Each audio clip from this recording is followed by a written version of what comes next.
with me for the Pledge of Allegiance and our invocation, which will be by Councilmember Rogers tonight. Allegiance to the flag of the United States of America, one nation, under God, indivisible, with liberty and justice for all. Lord, Micah 6:8 tells us to act justly, love mercy, and walk humbly with you. We come before you today with grateful and ready hearts, seeking your guidance over this meeting. In a time when voices are many and opinions are strong, help us to remain steady in our convictions and respectful in our dialogue. Help us to speak truth boldly and to root it and wrap it in grace. Grant us the wisdom to pursue peace, not as the absence of conflict, but as the presence of justice, understanding, and communication. Let every discussion and decision made here tonight be led by your Spirit for the good of all and for the glory of your name. In Christ's name we pray. Amen. Denise, would you please call the roll?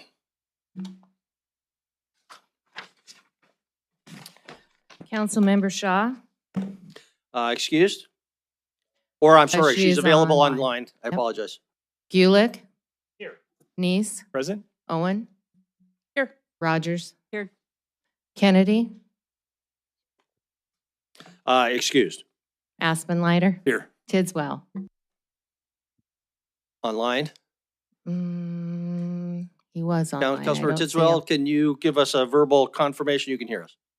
Councilmember Shaw just let me know that she cannot hear us. Okay. Boyette. And Rev says. Mayor Cole. Here. And just for the record, Councilmember Tidswell is visible online, and we're trying to make sure we've got a audio connection to him. Councilmember Tidswell, if you can hear us, give us a thumbs up and chime in. Yes. Very good. I heard Councilmember Tidswell say yes. So I'm here. I just picked you up, Mayor. Thank you. Yes, I can hear you now. perfect. Thank you. All right. First order of business is our minutes. The minutes from September 8th are pending, but we have the minutes from August 25th. Is there discussion or a motion? Councilmember Boyette? Thank you, Mayor. I move that we approve the minutes from August 25th, 2025 as read. Very good. Second by Councilmember Rogers. Any discussion? Seeing none, if in favor of the motion for approval of the minutes of August 25, please say aye. Aye. If opposed, say nay. Motion passes unanimously. Council courtesies this evening. Council, do we have any council courtesies? Councilmember Gulick. Yeah, Saturday was a beautiful day for the great downtown bike roll. Somewhere between 75 and 100 residents of Billings of all ages gave up their Saturday morning to try out the downtown bikeways. This was their first opportunity to go downtown, ride downtown for many of them because they don't feel safe riding in traffic lanes. So special thanks to Public Works for giving us some special dispensation to make use of them while they're still finishing up some of the painting as well as the signaling. But residents want to ride downtown and they just need to have a place to do so. Very good. Thank you, Councilmember Gulick. Thanks for helping to organize that. Just to underline, they are not open yet to the public, and we don't know exactly when they will be open, or at least I don't. Maybe you do. Okay, but in the near future, within the next week or two. Okay. Very good. Any other council courtesies this evening? Don't see any. We do have a proclamation in recognition of Domestic Violence Awareness Month, and the proclamation reads as follows. Whereas domestic violence is a serious issue that affects individuals and families in every community, regardless of age, gender, race, religion, economic status, or educational level.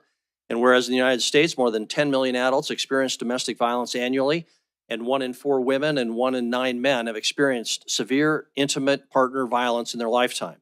And whereas the effects of domestic violence extend far beyond the home, impacting children, families, schools, neighborhoods, and workplaces, and placing a significant burden on health care, law enforcement, and social service systems. And whereas the city of Billings is committed to promoting a culture of safety, respect, and justice, and to standing with survivors of domestic violence while holding abusers accountable.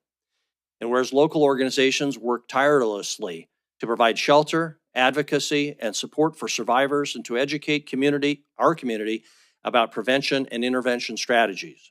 And whereas October has been nationally recognized as Domestic Violence Awareness Month since 1987, providing an important opportunity to raise awareness, support survivors, and renew our community's commitment to ending domestic violence.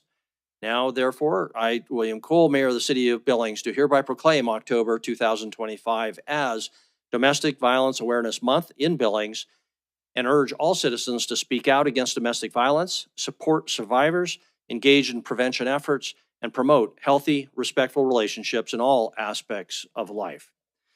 With that, we'll move on to council reports. Council, any reports from other organizations that you serve on behalf of the city?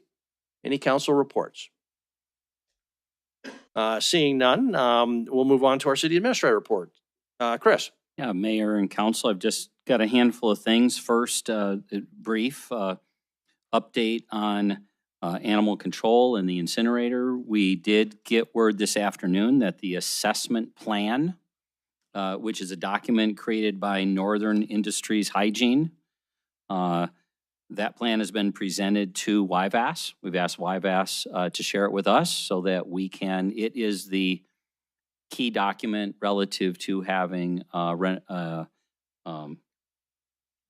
restoration entity comply with that. So we had a fairly lengthy meeting with DEQ on Friday.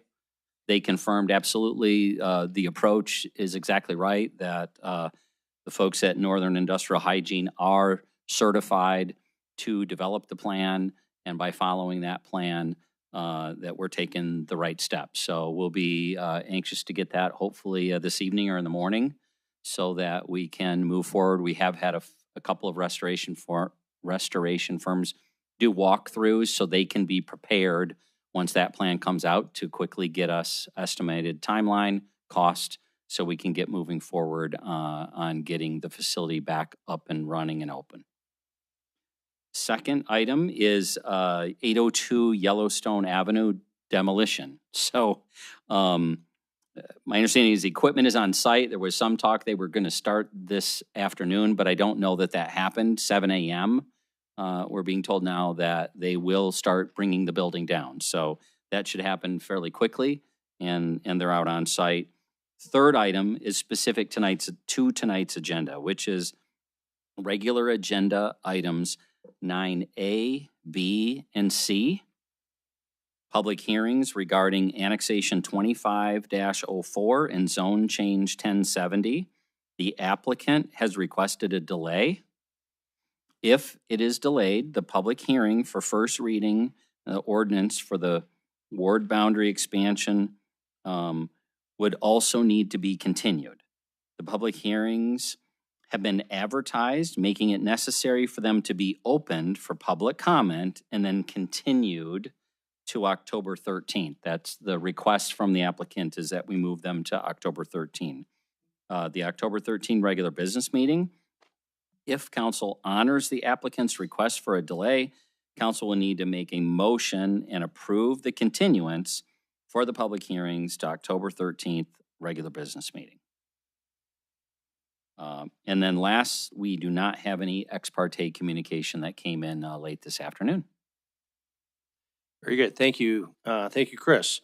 We'll move on to public comment on non-public hearing items. But before we do that, Councilmember Owen. Thank you, Mayor. Chris, could we just get a quick update on the status of police negotiations?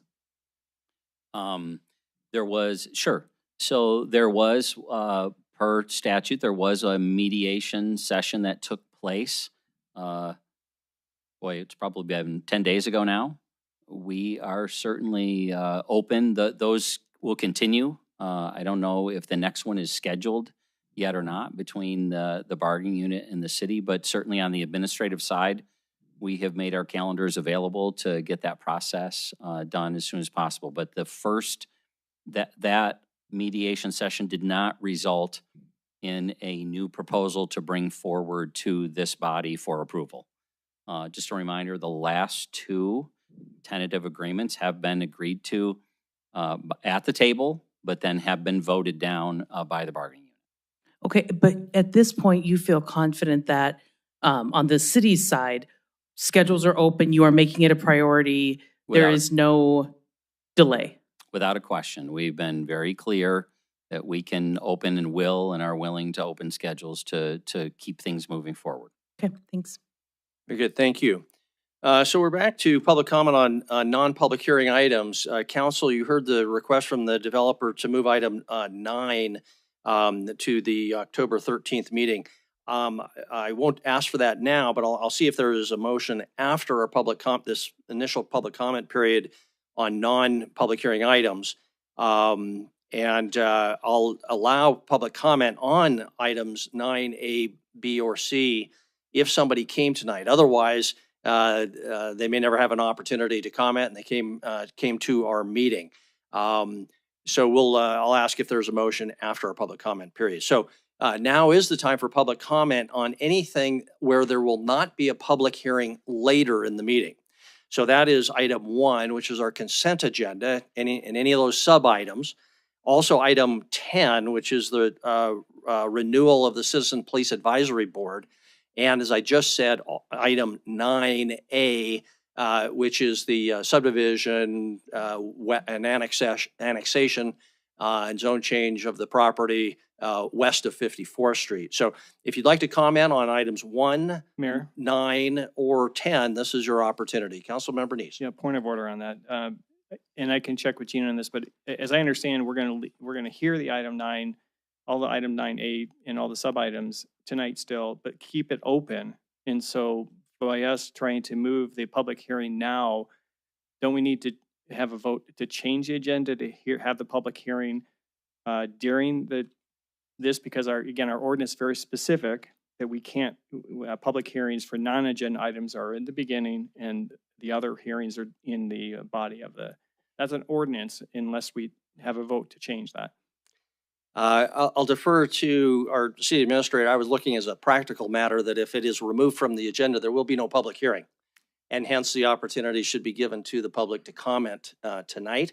If council does not want to remove it from the agenda at this point, we could wait and make people wait until we get to that item as well. Okay, can we clarify, do we want to remove this from the agenda or we just want to hear it and delay it? Gina, you can comment. My concept was not to open the public hearing and not to close it. If it is simply removed to November or delayed till October 13th, there's been no opening, there's been no closing. It's just an opportunity for public comment because as a courtesy, people are here tonight. But if we need to open the public hearing, we can wait until we get to that item and deal with it then. Thank you, Mayor. It's my understanding the request is to open the public hearing and continue it to the 13th. That they do not want it removed from the agenda exactly, and notice has been given, and so they want to simply open it and delay it, continue it. Okay, if that is the request, then we will wait to deal with that item when we get to it. Thank you. Okay. And our city administrator is looking to our planning director for confirmation of that interpretation, and they're going to huddle and we'll get some.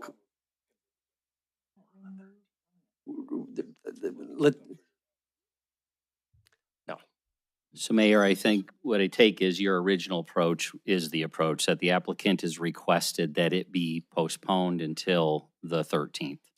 So therefore, moved. Yeah, removed from this evening and placed on the October 13th agenda.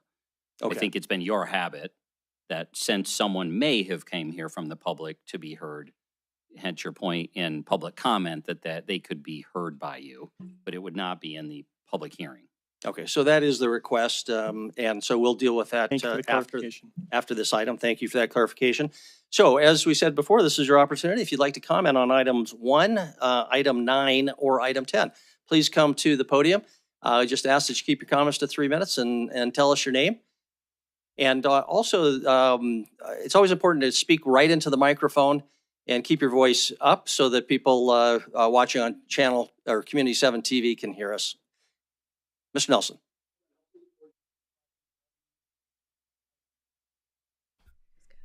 There we go. Now we can go. Item P, resolution of intent to expand the district. This is not what we use tax increment for. Everyone knows that all you want to do is build a swimming pool. I think the mayor made that pretty clear on his radio interview shortly after this started. As a state taxpayer, I don't want to pay for the swimming pool. As a county taxpayer, I don't want to pay for the swimming pool. As a school taxpayer, I don't want to pay for the swimming pool. And a majority of the city taxpayers said no also to the levy and didn't want to pay for a swimming pool. So for this body just merely to say, well, we're going to get a swimming pool and you're going to like it, because we'll just expand the district, and then all the state taxpayers, they can contribute. The county taxpayers, they get to contribute. The school taxpayers, they get to contribute. And then the remaining city taxpayers, they get to contribute too. And they get it by diverting the revenues, or those mills, from those other taxing jurisdictions.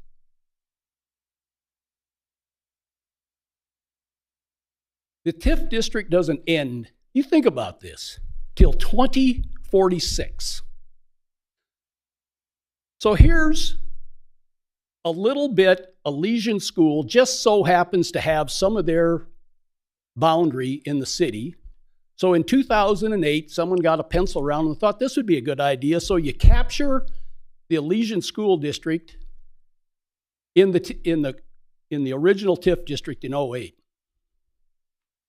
So here's an elementary district sitting outside of the city, gets their taxes captured for 38 years. 38 years. That's almost 5 grades will go through that elementary before they ever get any of their money back. It puts a bad lens on the mechanism of tax increment finance when you just go out and we're taking your money and you're going to like it. I think you ought to concentrate on maybe rerouting those boundaries and returning some of that money before you go out and start expanding it. Just an example.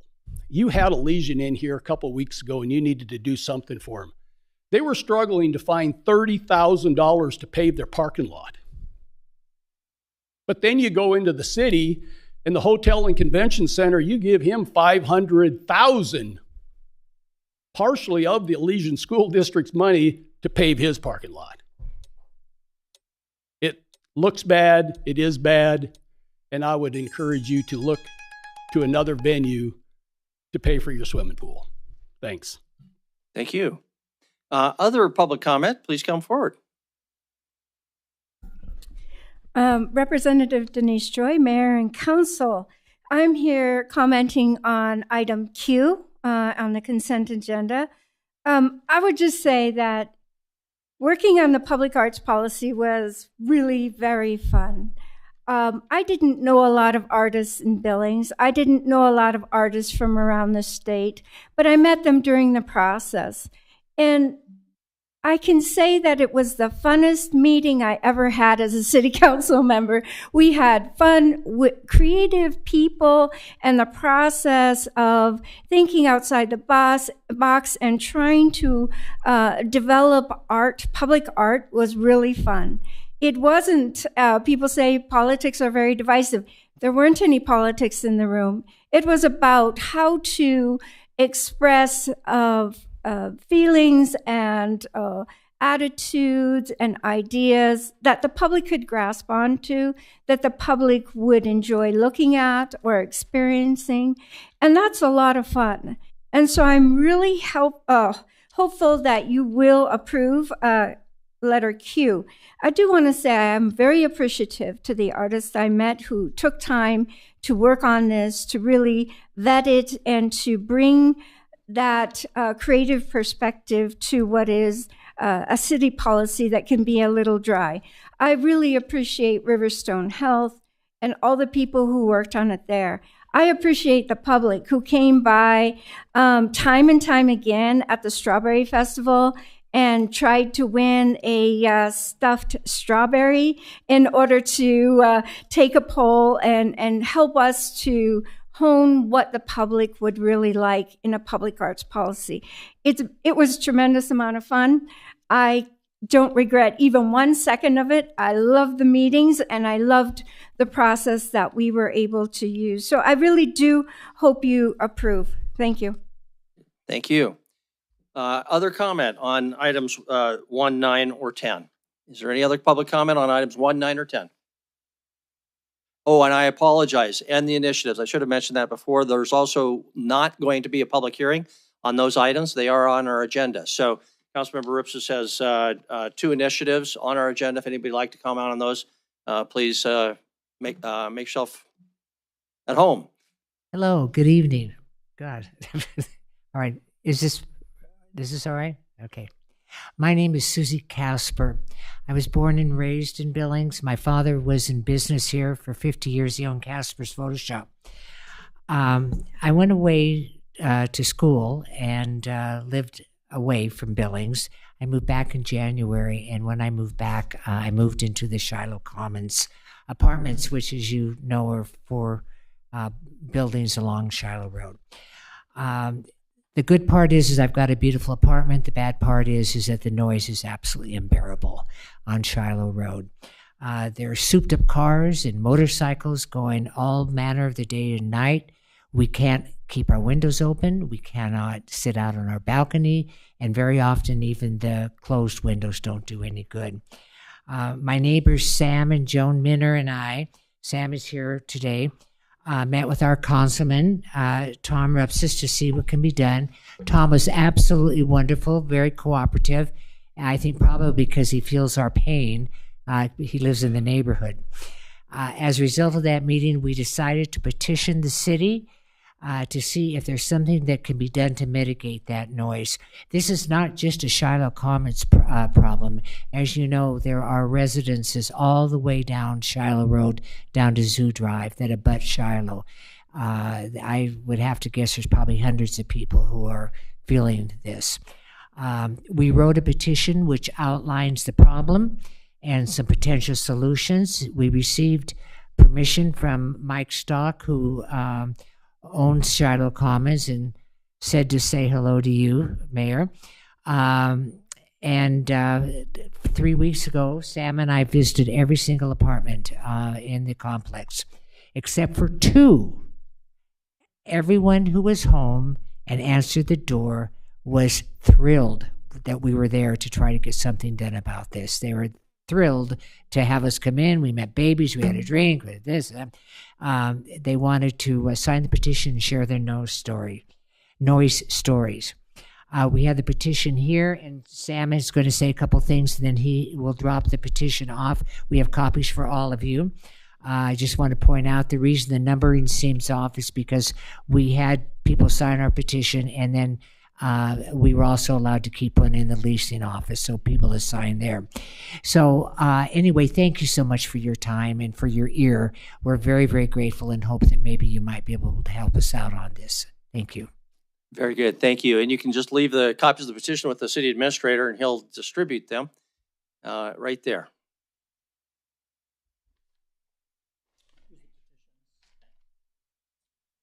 Good afternoon, everybody. My name is Sam Minner, and I'm a fairly new resident to Billings. Been here about a year. Moved up here. Our son and daughter-in-law live in Laurel, and they got jobs up here. He's an attorney. She's a. Oh, I'm sorry. My son's an attorney. She's oncologist at Billings Clinic. I try to get that in. Son a lawyer, daughter-in-law a doctor every time I can. So anyway, and we moved up here after we retired. My wife was a teacher. I was a university president in New Mexico before I moved up here. So first of all, I know that time is limited, but you're talking to a new resident here. I mean, Billings is great. we just love it here. And I think maybe I'm not supposed to do that because I tell my friends, oh, it's wonderful. So I don't know how many people, any new people, additional people you want to move here, but Billings is wonderful.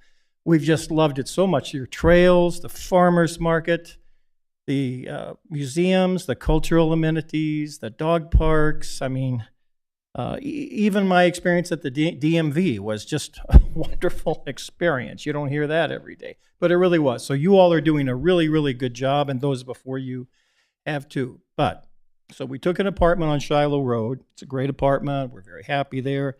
The noise, though, the street racing, very dangerous. People doing wheelies up and down from one roundabout to another goes on, especially Friday, Saturday, and Sunday night.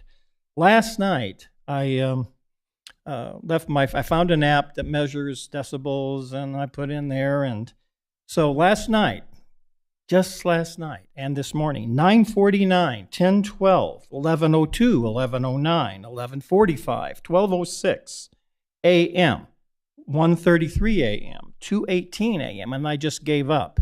Just roaring up and down that road. It's just out of control. Several of the residents we spoke with, Susie and I, are moving. I mean, they're moving away from that apartment complex or moving away from Billings. It's just terrible. I was walking my dog by the sidewalk. Some young man doing a wheelie going, I don't know how fast, came within feet from just hitting us. So something really needs to be done. What to do, I don't know exactly. We've talked about numerous possibilities, ranging from, I guess, cameras, sound cameras, and visual cameras for face recognition aren't allowed here. So I guess that's off the table. Noise dampening solutions have been used in some towns. We used one on the campus where I used to work, speed bumps, but really it's really greater enforcement. That's what we need. I mean, some of those folks need to get tickets and they need to pay. But you know, what is that? 1, 2, 3, 4, 5, 6, 7, 8 times in one night, I awoke with the noise exceeding the limit. So anyway, so thank you so much. If there's anything that you can do, I'd really appreciate it. Thank you so much. Thank you very much. Thank you for your comments and welcome to Billings. Jordan.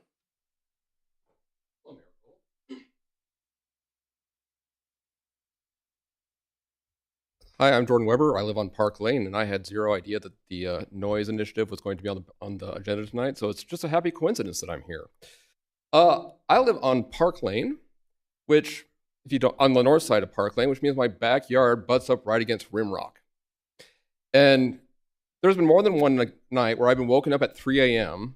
to sport bikes, lifted trucks, blaring down Rimrock.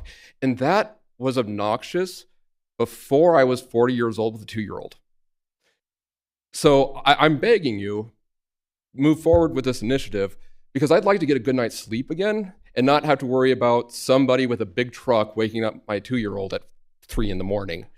And I feel the pain of Shiloh.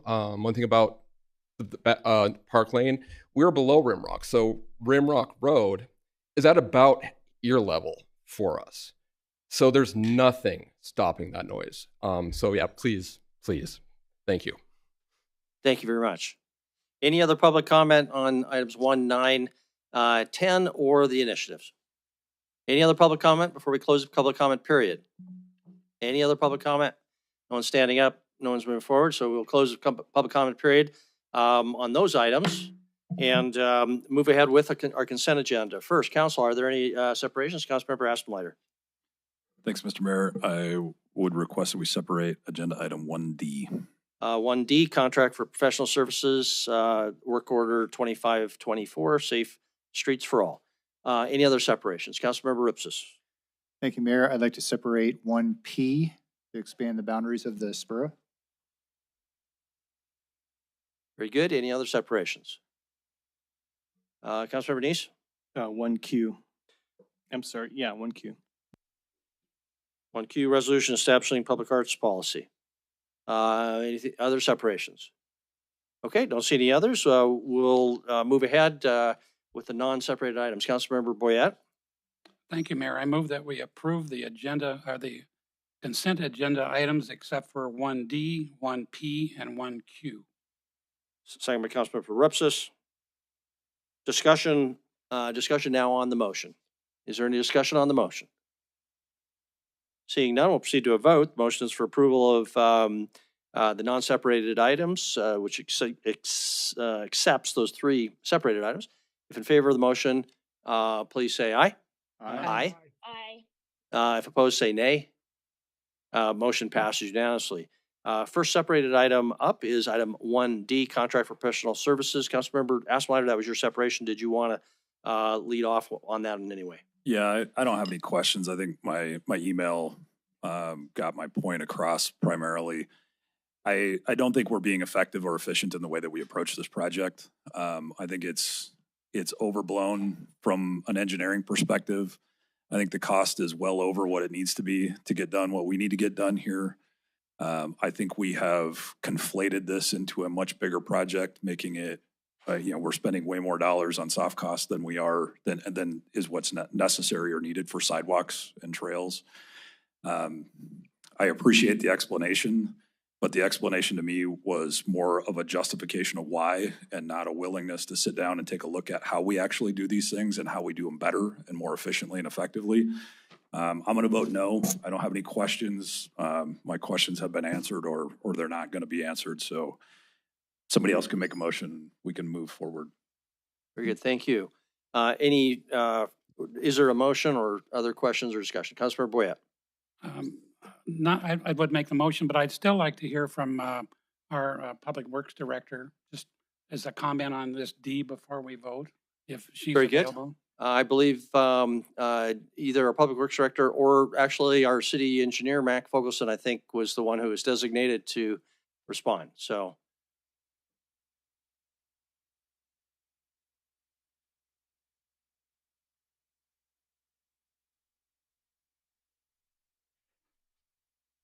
Good evening, Mayor and Council. Yep. What Councilmember Aspenleiter said, do you have a comment one way or another? Yeah, obviously we sent the response sort of detailing the elements there. I will tell you that whether it's this project or any other project from the city side of the coin, if you will, we are always looking for opportunities. We detailed out some of the elements that are what I would say maybe conservative, and we don't know if we're going to use those yet, but we don't go into that saying we're going to use those. We go in with a base level and then we go up from there. So that's my explanation for that. Okay, Councilor Boyette. So let's say we deny this. What happens next? Where would you go from there? Potentially, we would. One thing would be to reduce scope. We would have to look at some other mechanisms there. I don't know that sometimes you would go to firm number 2. I don't know that that's an appropriate element here because the other firm there had at least some of the budgeting numbers were very, I would say, conservative. So I don't know that that's a good approach. I will tell you that probably the solution, getting at Council Members Aspenleiter's root question, are there things that we can do? Let's say Council accepts this tonight. Our MO would be to, knowing that, how do we most efficiently execute this work? Are there ways to, when we get into the design, say, we don't need that element of work, so we're not gonna do that. But we don't know some of those elements until we get into them. But I guess we would have to tell the council here, as the team working on the project, that we would be stewards of the money and work diligently. And if there's something that's not needed, I'll give you an example with our downtown two-way project. We had a budget there. We have not used all that budget. We've done design within our scope of work, and there's been things there that we haven't needed to do. We were flexible on the fly. Like when we took the backing angle parking, council said, work with the funds that we have. We've done that. We have not come back for extra funding. So I can't tell you the exact creativity that we have to use there, but we will do something to keep that in line with the budget. Okay, very good. Councilor Owen, Councilor Bernice? Thank you, Mayor. So, Mac, if I'm understanding kind of what you talked through, to me, the idea of reducing scope doesn't solve the problem, right? Because just saying, well, do 4 projects instead of 6 doesn't actually address the overhead costs. Why aren't there some things that we, the collective, we, the city, can take on? Why, for example, can we not do the public outreach? We have a website. Why can't we put these projects on there? Why can't we take some things off the table and bring down those overhead costs? And I think that's, day one, let's say we approve this tonight, that would be a perfect example that maybe the website we can do internal. We expect during construction to do a lot of the construction inspection internally, those kinds of things for sure. So if I could just push a little bit more, I'm not sure I feel comfortable approving on a maybe. Is there a way to, between now and, I don't know, our next business meeting, drive to a more clearly narrowed soft cost side and direct more dollars into the actual construction? I think we could. I think in terms of dollars, the websites, there's probably 15,000 or 20,000 there. We're talking those kinds of elements. And I guess I'd like to tell the council, I think we can do those without coming back, just as a matter of fact, kind of as a promise, if you will, to work, to get those things reduced. Very good. I had recognized Councilmember Neese and Councilmember Shaw. Thank you, Mayor. Mac, I think in your letter, it was mentioned that you were able to bring some of those costs down, I think from the consultant's perspective, from some number down to 13%, but still higher than 12% standard. So if that were to be brought down another percent, how much would this contract be reduced? Another percent is probably, that's what, 30,000 or so. Yeah, I mean, we're not far off there. We're not far off on there. Yes. Okay, so is there a reason why, if this is a standard, I guess the question is if we're going to do something above standard, there usually is a good rationale why we're doing that. And I didn't quite get that from the memo. Yeah, I think at the bottom of that summary, we talked about some of the federal elements that we need to incorporate, like the environmental analysis, the federal reporting. We have to do that. There's a tail period 2 years after the project. Those are some of the whys that we don't normally do on like a standard city project. And so if those weren't in a standard city project, what would the percentage be then? Would it be at the 12%? We would be more in the 12% range, yes. Or below, or do you know? Yeah, potentially below on this project. Okay, but we don't really know where we are. What percent? How much percent? This is the federal portion of this is increasing it. There was a summary at the bottom of that email. I think it was maybe the federal component of this project scope is about 13%. So it's 10% of 650 is 660 some thousand, and there was a breakdown of that. Mm-hmm. Okay, thank you. Very good. Councilmember Shaw? Thank you. I'd like to move to approve item 1D. Okay, we have the motion. Is there a second to the motion? Motion is for approval, consistent with the staff recommendation. Councilmember Gulick makes a second. Councilmember Shaw, did you want to speak to your motion? Sure, I will. I think good discussion. I totally understand where people are coming from. But we've been hounding staff to get after these safe routes to schools, and we finally are moving forward in a really significant way with some federal funding. I do not want to see this delayed or held up. So I would encourage us to move forward with this tonight and continue, if there are additional questions, shooting them to Mac or whatever needs to happen. But please, let's not delay this major investment in safe routes to school for our community. Thank you. Thank you, Councilmember Gulick. You had the second. Did you want to comment? Quick. Yeah, I appreciate the looking into this in terms of over engineering. I see that as a possibility, but I also know I'm working on a federal project right now, and the amount of time we have to spend on reporting is huge, and someone has to pay that cost, and we can't take in the shorts. So thank you for the analysis, staff, on that. I understand where that additional premium is coming from, so I will be supporting the motion. Very good. Any other discussion on the motion? Councilor Boyette? I had one more question. He ran away, of course. What happens if we say no to this? What happens to this federal grant? Is there any time limit that says you have to use it or lose it by X date or whatever? I would have to look into that question. I don't know that answer. We kind of worked with planning on the grant side, so I'm now more on the execution side of the piece. I'd have to find that out. Very good. Further comment, Councilor Rasmussen? Yeah, and to clarify, I had a couple conversations with Director Melling on this today. I am 100% in support, and I think our TA dollars should be spent on safe routes to school. What I'm objectionable to is that we use these on soft costs and not actually shovels in the dirt. And we have to be more efficient. I understand. I'm on the Transportation Commission for MDT. I get it. I get the strings tied to federal projects. That's not lost on me. But there's a lot of stuff in here and in that long analysis that we got that also seems a bit ridiculous. And so in my conversations with Director Melling, she assured me that we will deliver this project under contract, below the contracted value.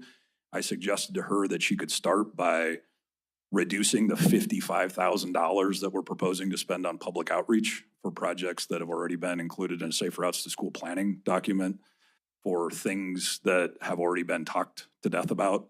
That would be a great place to start, cutting that at least in half and being more targeted instead of scatter shooting all over the place with public engagement. I don't think we need a project website for a bikes and trails project. That seems a little ridiculous to me. So I'm going to vote against it.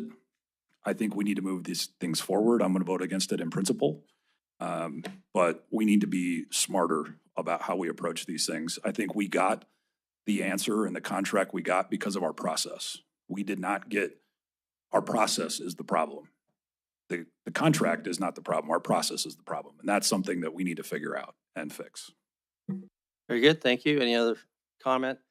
I'll just comment. I found this discussion educational. It's far above my pay grade, understanding a lot of these details, but I appreciated Mac's detailed response for any member of the public who is interested. I think that went to the council, so that'll be on the public's website, and you can get a little more detail there.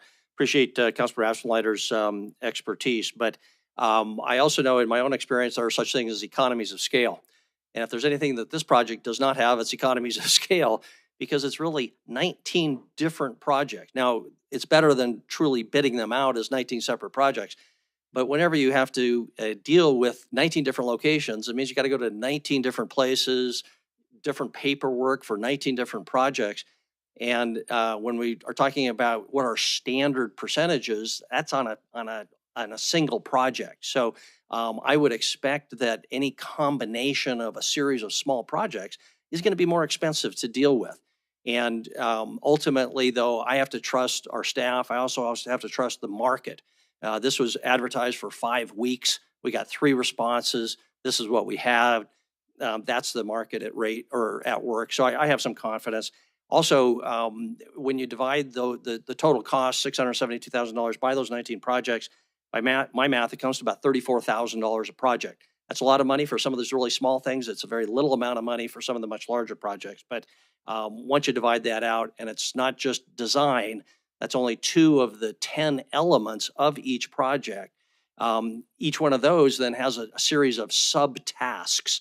I counted up 77 subtasks in total, times 19 projects, or about more than 1,400 separate individual things that have to be done according to our scope of work. So again, it's confusing, but I'm content to rely on our staff on this one. But if we can make it more efficient, improve the process, by all means, let's do that in the future. So, but in the meantime, I'll vote in favor of this to keep moving the Safe Routes to School projects down the road, or down the sidewalk, or whatever it is. So any further discussion before we proceed to a vote?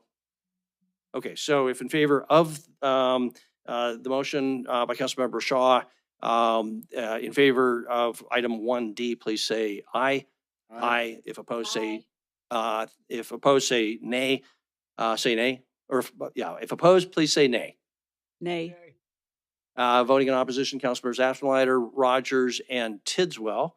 All are council members voting in favor of the motion passes.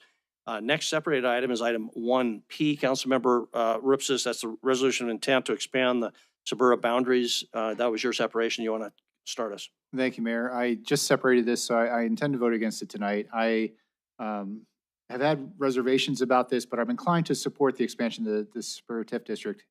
However, as I said during the work session, I don't want to do that without seeing a financial projection of the current district and what we have projected to spend on not only the rec center, but what we might project to spend on the pool and other major infrastructure projects in the expansion area. Without that, I don't think we can give the people in the expansion area an accurate view of what types of things we'll actually be able to handle over the next 20 years. So, like I said, I'm generally inclined to support it. I would love to see that list and that projection before it comes back to us to actually do the expansion, so I could support it. I might be the only one, though, so if I am, I probably won't get to see that. Councilmember Rupsis, did you want to ask staff whether that is something that is in the works? I don't know. Be happy to ask. I don't know. Chris, Andy, Wyeth is coming forward.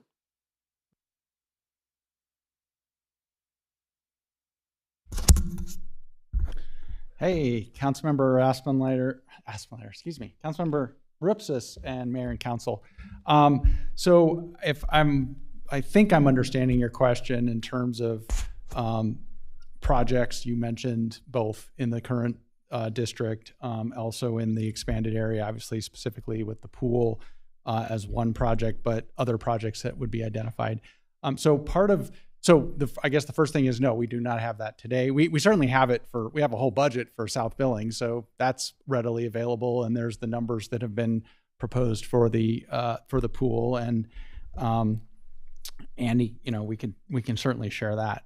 In terms of the area for expansion, part of what we have to do, and we're working on literally right now, is we have to amend the urban renewal plan to reflect that we're including this expanded area and talk about both the goals and priorities in that moving forward. And so some of those are more general goals, which you would see in the current plan, like it talks about focusing on, or supporting school improvements in on school properties. It talks about public infrastructure like the evidence facility. It talks about pedestrian and safety projects. So some of that would be the same in terms of at that level, but certainly in terms of identifying some of the projects, some of the information we've collected as part of the effort to do the initial findings of blight analysis would go into that. So there's going to be in that urban renewal plan draft more information on projects and specifics within the expanded area. I don't know in terms of exact numbers and such, I don't know, but I think we'll be able to share at least some of those project, the infrastructure deficiencies and stuff that we've been looking at. Thank you. And I understand we're not going to be able to get to an exact dollar amount. My concern is just as you remember when we, a couple of years ago, we went through this discussion of whether or not we should be paving all the streets in the existing Suburra area. And there were conversations that were had and promises that were felt to have been made. And I just don't want us to get in the position where we're talking about all the great things that can happen in the expansion area. But because we've already bonded out for the rec center and the pool and some other potentially large infrastructure projects, which we could probably just get a thumbnail, like we know these really big things have to happen and we just, we'll throw a dart, right?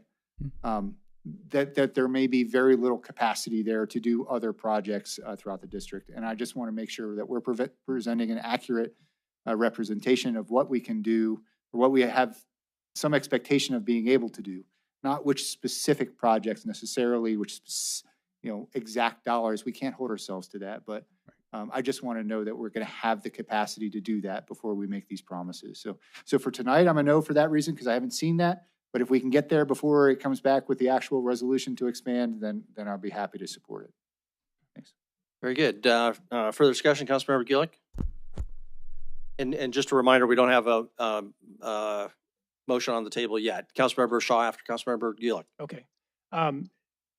Wyeth, I it's been a little bit since I read this item, but it's a resolution of intent. Is the idea that this isn't the final vote on this either. We got to have some sort of indication that we're moving forward, continuing the process before we invest a lot of time to a solution that answers all of our questions. Is that fair is that a fair characterization? Councilmember Gulick and Mayor and Council. So to some extent, yes. I mean, we've done some initial work, obviously, to determine that the area qualifies the expanded area for the expansion.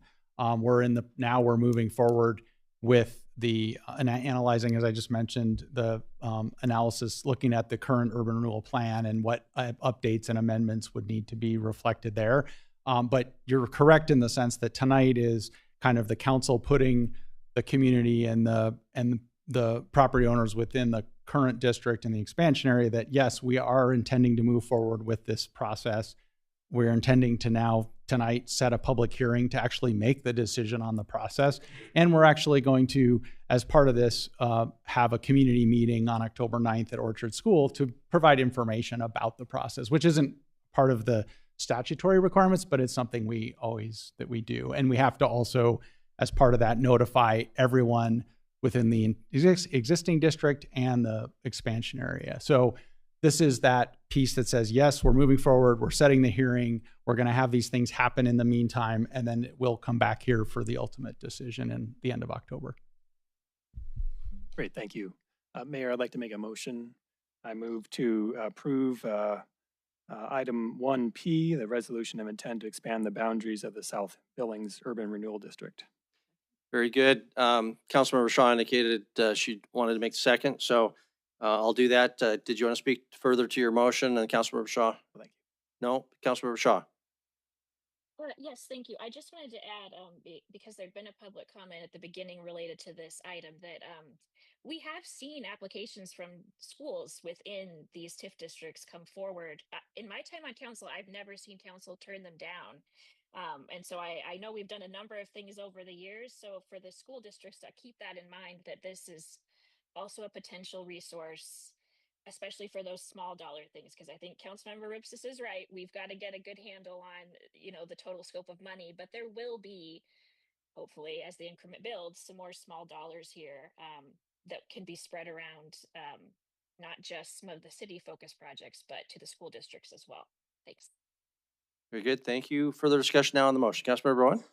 Thank you, Mayor. I just wanted to speak to the motion, to speak in favor of the motion.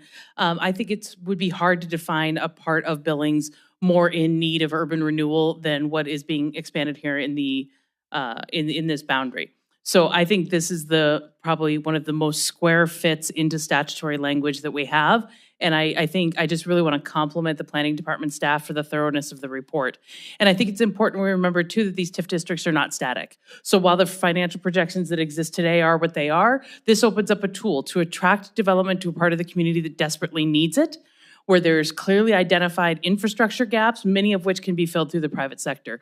This report does an excellent job of identifying vacant buildings that can be rehabilitated to be neighborhood grocery stores, to be new residential mixed-use developments, to bring some revitalization to the part of the community that, quite frankly, has been neglected in economic development. And so I think this has enormous potential, not just to make critical investments with the revenue that exists in the TIF district now, but to attract development to an area where the development might go to a greenfield part of the community elsewhere. I also think it is important to remember that by expanding this district, rather than looking at this particular part of the community for a new district, that the impact to other taxing jurisdictions is much, much shorter. So this will expire when the rest of the TIF district expires. And then hopefully, if we have done a good job, and I think we must do a good job of investing in this part of the expanded district, there will be additional revenues that flow to all the taxing jurisdictions in a much shorter time than if a new TIF district was implemented. So I think this is a very thorough analysis. I think it's the right thing to do, and really looking forward to seeing this move forward. Very good. Thank you. Further discussion on the motion? Is there any further discussion on the motion? Okay, we'll proceed to a vote. The motion is for approval of item 1P. If in favor of the motion, please say aye. Aye. Aye. If opposed, say nay. Nay. Voting in opposition, Councilmembers Neese, Councilmember Ripsis. All other council members, I believe, voting in favor. So the motion passes. Thank you very much. The final separated item is item 1Q, resolution establishing the public arts policy. Councilmember Neese, that was your separation. Did you want to start off? Thank you, Mayor. I just want to compliment the city and the staff and the committee who developed this policy. It's better than it first came to us. It's changed a lot. I separated it out because I still am not going to support it, so that's the reason I separated it. But I do appreciate them working and trying to get this so it's a no cost to the city. I hope that remains a no cost to the city in time to come. But I'll let someone else entertain the motion to pass. Councilmember Ripsis? Thank you, Mayor. I'd make the motion to approve consent agenda item 1Q. Second by Councilmember Boyette. Councilmember Ripsis, Councilmember Boyette, either you want to speak to your motion? Councilmember Boyette. Thank you, Mayor.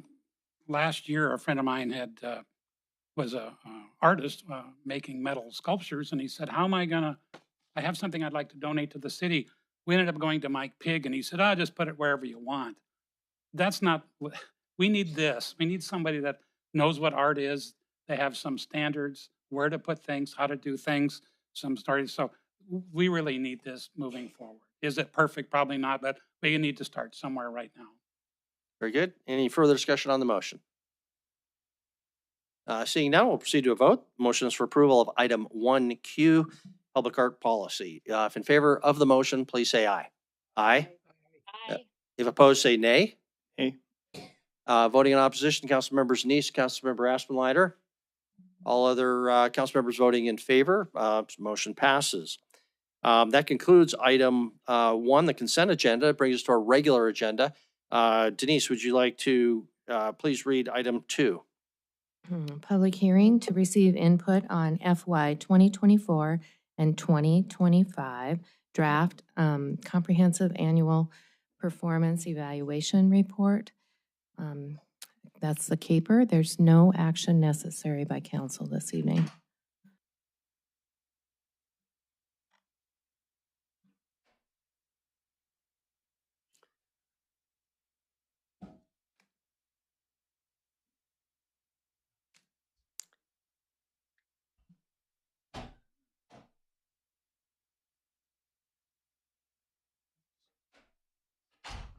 Excellent, Maya. You're doing great.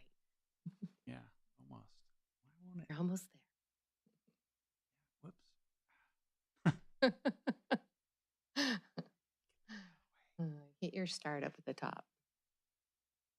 Okay. There you go. Very good.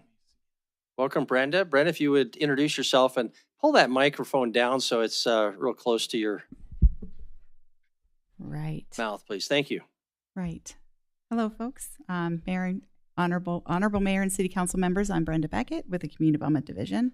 And today we're doing a short presentation on our comprehensive annual performance evaluation report. We do this every year. And we'll have a public hearing as well. Oh, there we go. Good. Just a tiny delay there. All right. So it covers the period of the last fiscal year for HUD from July 1 through June 30th. Today we're looking at achievements, and then we also ask for current community needs from the City Council and the public. Our board always wants input for the application process, which we will begin designing our applications later on this fall.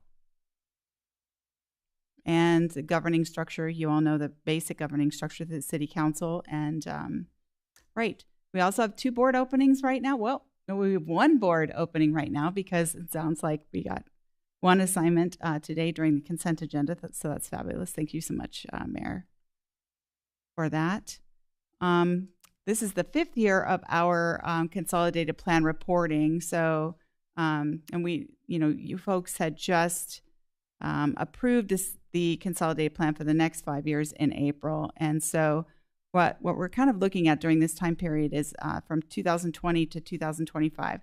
And the most significant thing that happened during that time, of course, is COVID. And then us managing COVID-related impacts and after effects for those programs. So most of our regular programming was kind of suspended because We closed a lot of homeowners early on in that 5-year time period, and then it trickled down just to a few every year.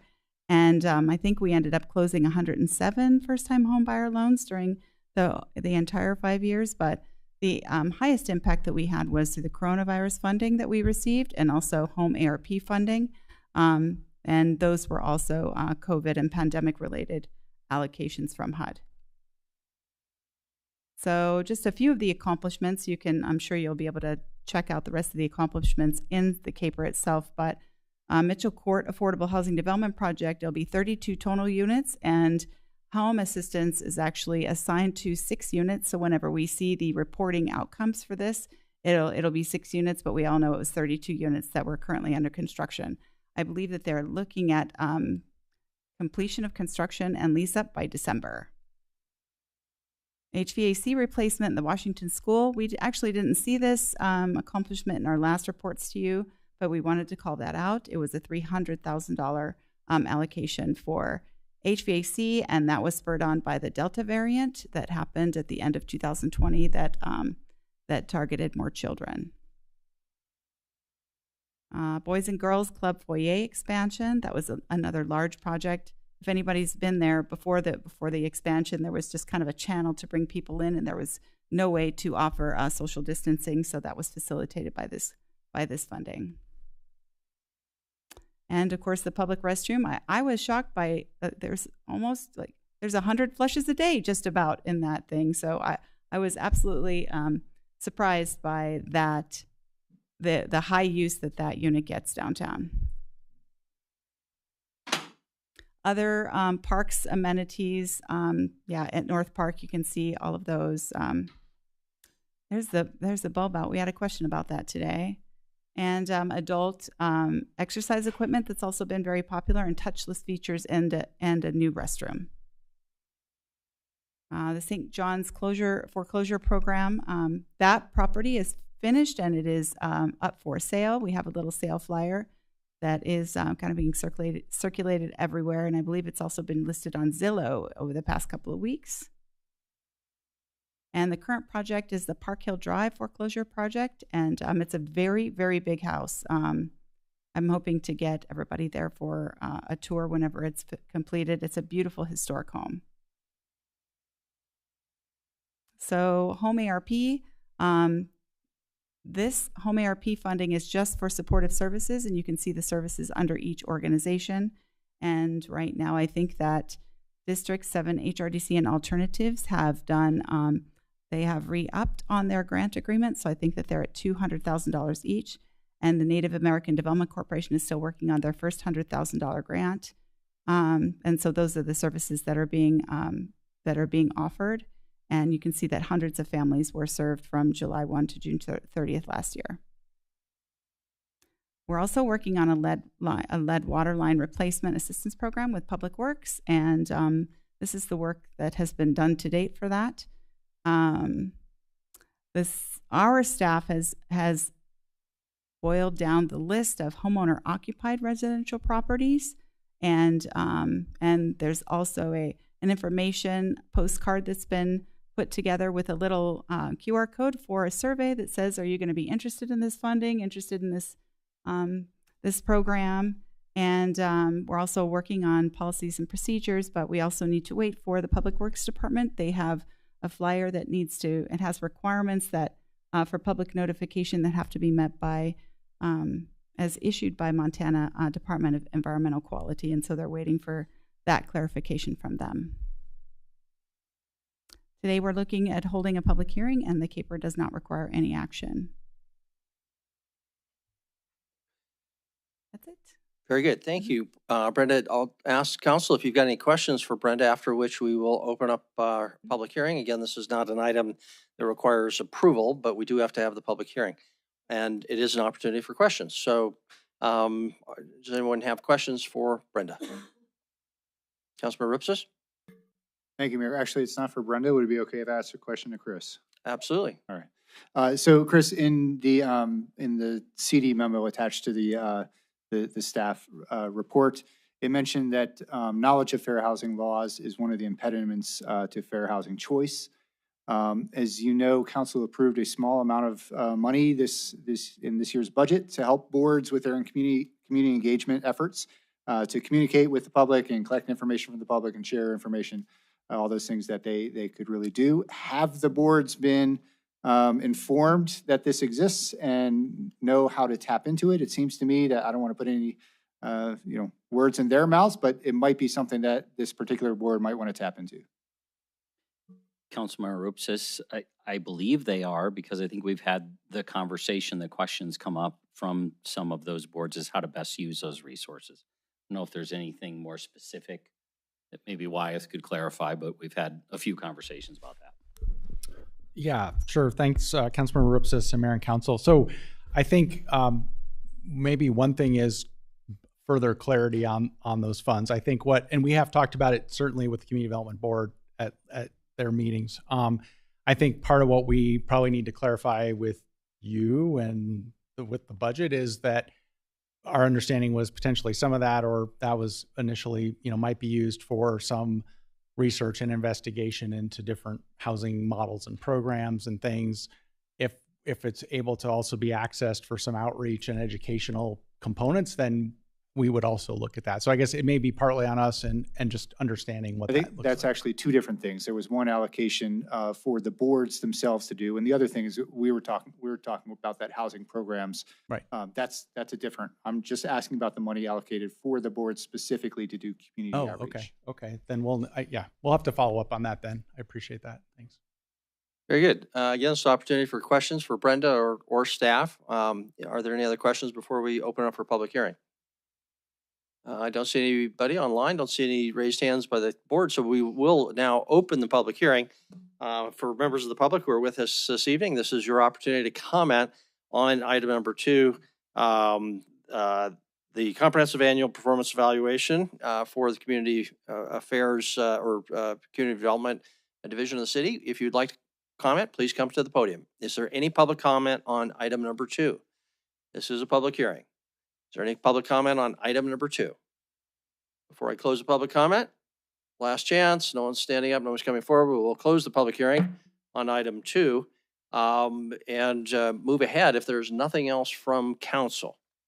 And Chris, you may be about to say what I was about to say, which is, after all that discussion, I simply forgot about item number 9.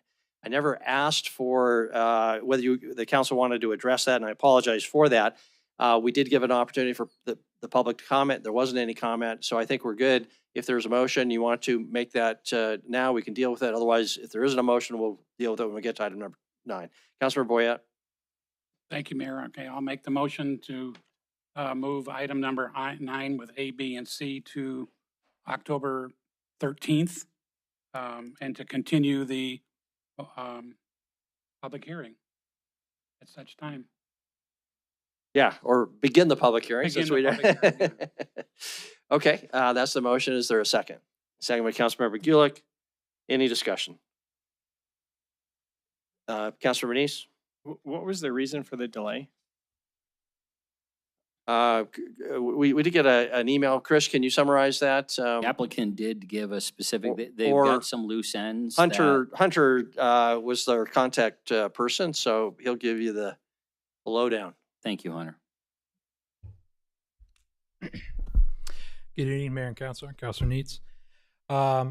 In brief, there were some traffic concerns regarding the overall project as a whole that we were not comfortable with continuing this approval process until those were figured out. So after confirming with the applicant, we wanted to delay this project until the next city council meeting in order to ensure that we have all the correct information regarding the traffic in the area.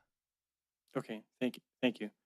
And then Mayor Gina, this as this motion is before us, is not going to have to require renotice, as everything's done according to what you want to see done. So it's doesn't have to be renoticed for the October meeting. Actually, so if I'm understanding correctly what Wyeth has said, and the motion is to remove it from the agenda, place it on a subsequent agenda, it will have to be okay, so they are going to again renotice, but the whole process doesn't have to start over. No. Okay. All right. Thank you. Just the hearing notice. Yeah. Very good. Any other discussion? Okay, we'll proceed to a vote. The vote is, as you heard, to delay this item to October 13. If in favor of the motion, please say aye. Aye. If opposed, nay. Motion passes unanimously. Thank you. Now, Denise, would you please read item number 3? Public hearing and resolution assessing weed abatements. Can't hear me? Can you hear me now? Okay, you can't move yours. Okay, I'll just speak really loudly because I don't know what just happened. Here, There I how's can that? There you go. All right. Public hearing and resolution assessing weed abatements. Staff recommends approval. Eddie. Good evening, Mayor and Council.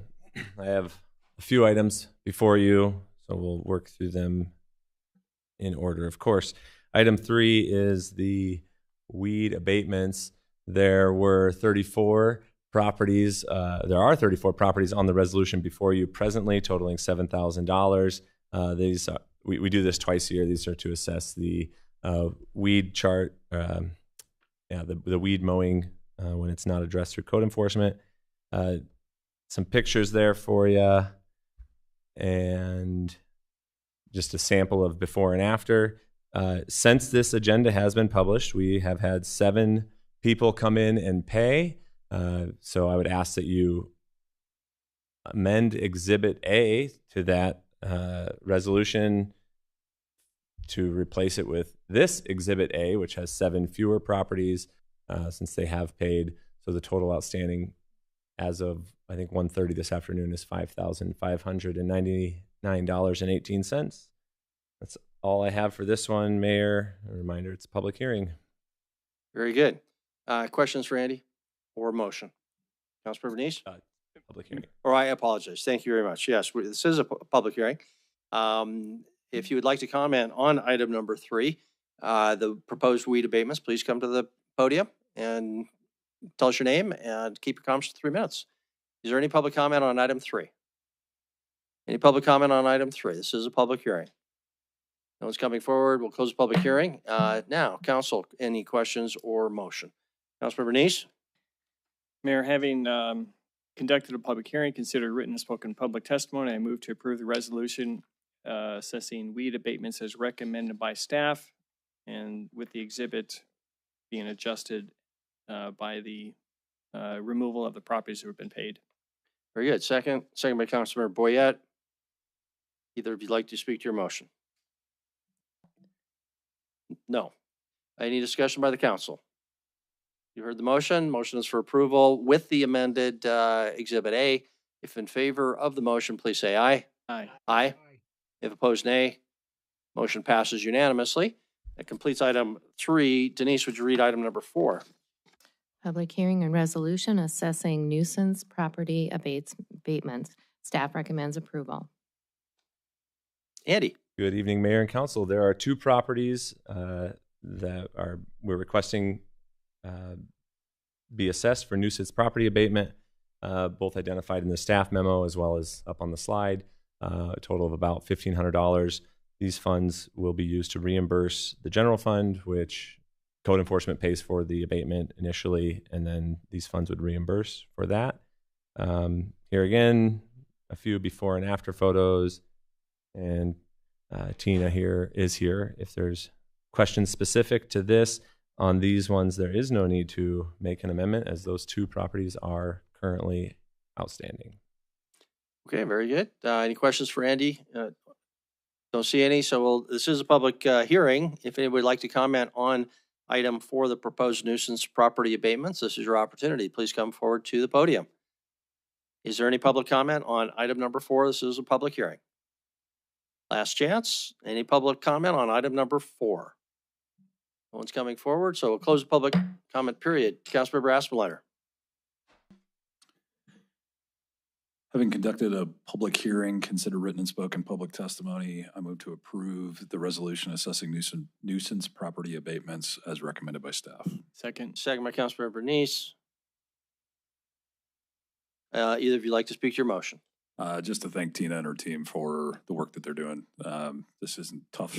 This is tough work. It's not fun work, but it is important work in our communities and keeping our community clean and safe. So thank you for the work that you and your team are doing. Very good. Thank you.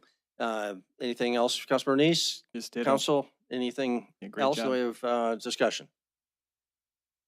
Okay, we'll proceed to vote. Motions for approval. Item 4, no changes to the 2 properties identified in the exhibit in the staff report. If in favor of the motion, please say aye.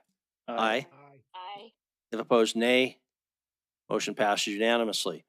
Denise, please read item 5.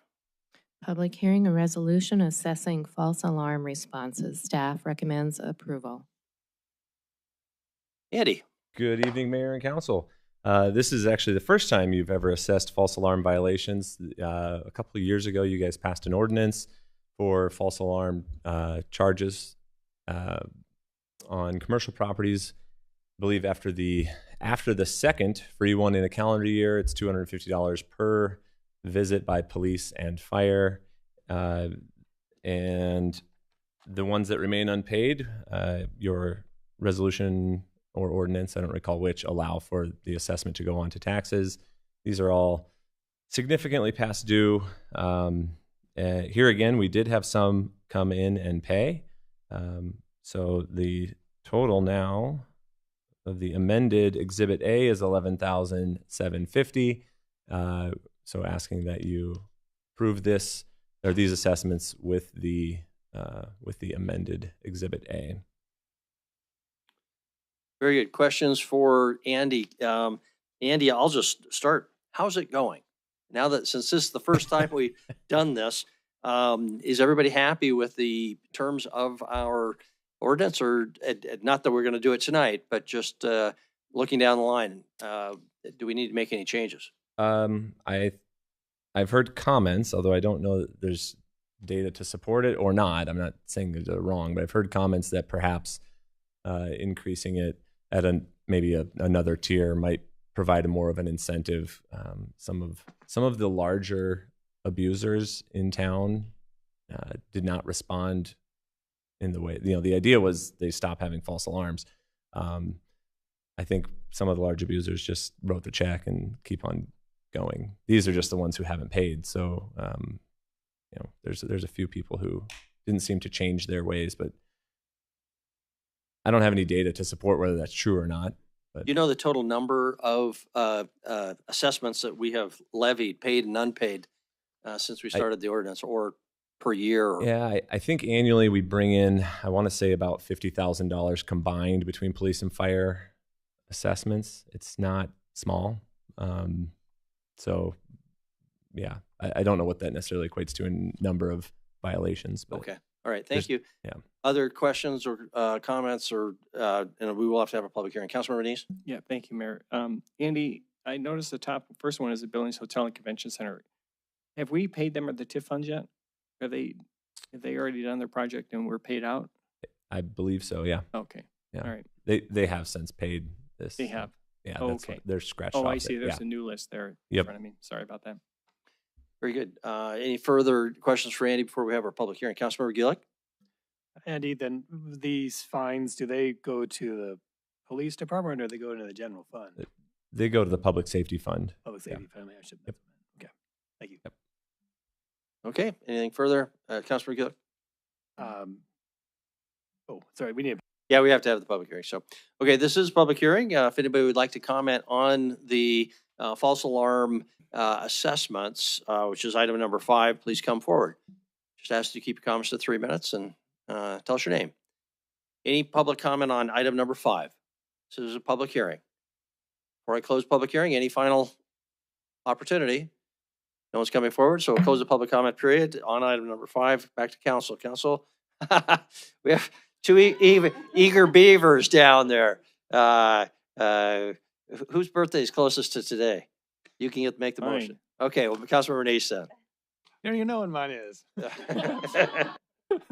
Exactly. Having conducted a public hearing, consider written and spoken public testimony, I move to approve a resolution assessing false alarm responses as recommended by staff and with the amendment adjusted as the staff gets payments. Very good. Councilmember Gulick, you want to make the second, I'm sure?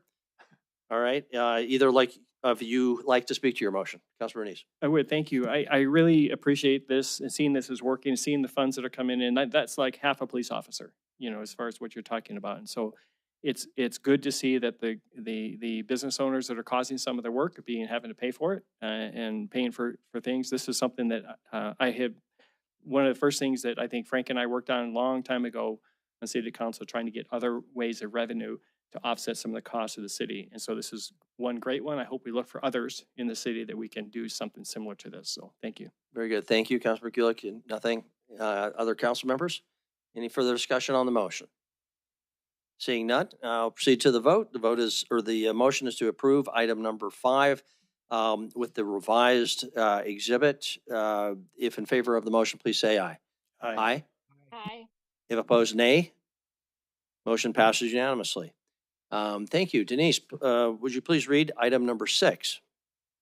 Public hearing a resolution re-levying and reassessing SID 2925, work order 22-07. Staff recommends approval. Good Andy. evening, Mayor and City Council. What we're seeking this evening is essentially respreading SID 2925. What happens sometimes or many times is we will borrow funds based upon an estimated construction cost. You guys assess that over the SID boundary. When the construction is complete, if there are unspent funds, in this case just under $75,000, those are used to basically pay down the debt early, and then we reduce the assessments by that amount so the property owners aren't paying it. So this would be respreading the remainder over the term of the debt, which is 10 years remaining on that. That's all I have, Mayor. Very good. Any questions for Andy? Okay, we'll open up for public hearing. This is a public hearing. Would anybody like to be heard on item number 6? Any comment on item number 6? This is a public hearing. No one's coming forward. We'll close the public hearing. Councilmember Boyette. Thank you, Mayor. Having conducted a public hearing, considered written and spoken public testimony, I move to approve a resolution re-levying and reassessing SID 2029 as recommended by staff. Second by Councilmember Gulick. Councilmember Boyette, Councilmember Gulick, would either of you like to speak to your motion? Councilmember Gulick. Just real quick, it's nice to see the numbers coming down. A few years back, they were always going up. So I really appreciate that. And I guess for citizens of the community, it's nice to know that the city's keeping track and it get a little bit of money back. So good work. Good, thank you. Further discussion on the motion? Is there any further discussion on the motion? Seeing none, we'll move to the vote. Motion is for approval of item number 6, consistent with the staff recommendation. If in favor of the motion, please say aye. Aye. Aye. If opposed, say nay. Motion passes unanimously. Brings us to item number 7. Denise, would you please read item number 7? Public hearing for land use contrary to zoning to install an electronic message display wall sign at Alkali Creek Elementary School. No action is necessary.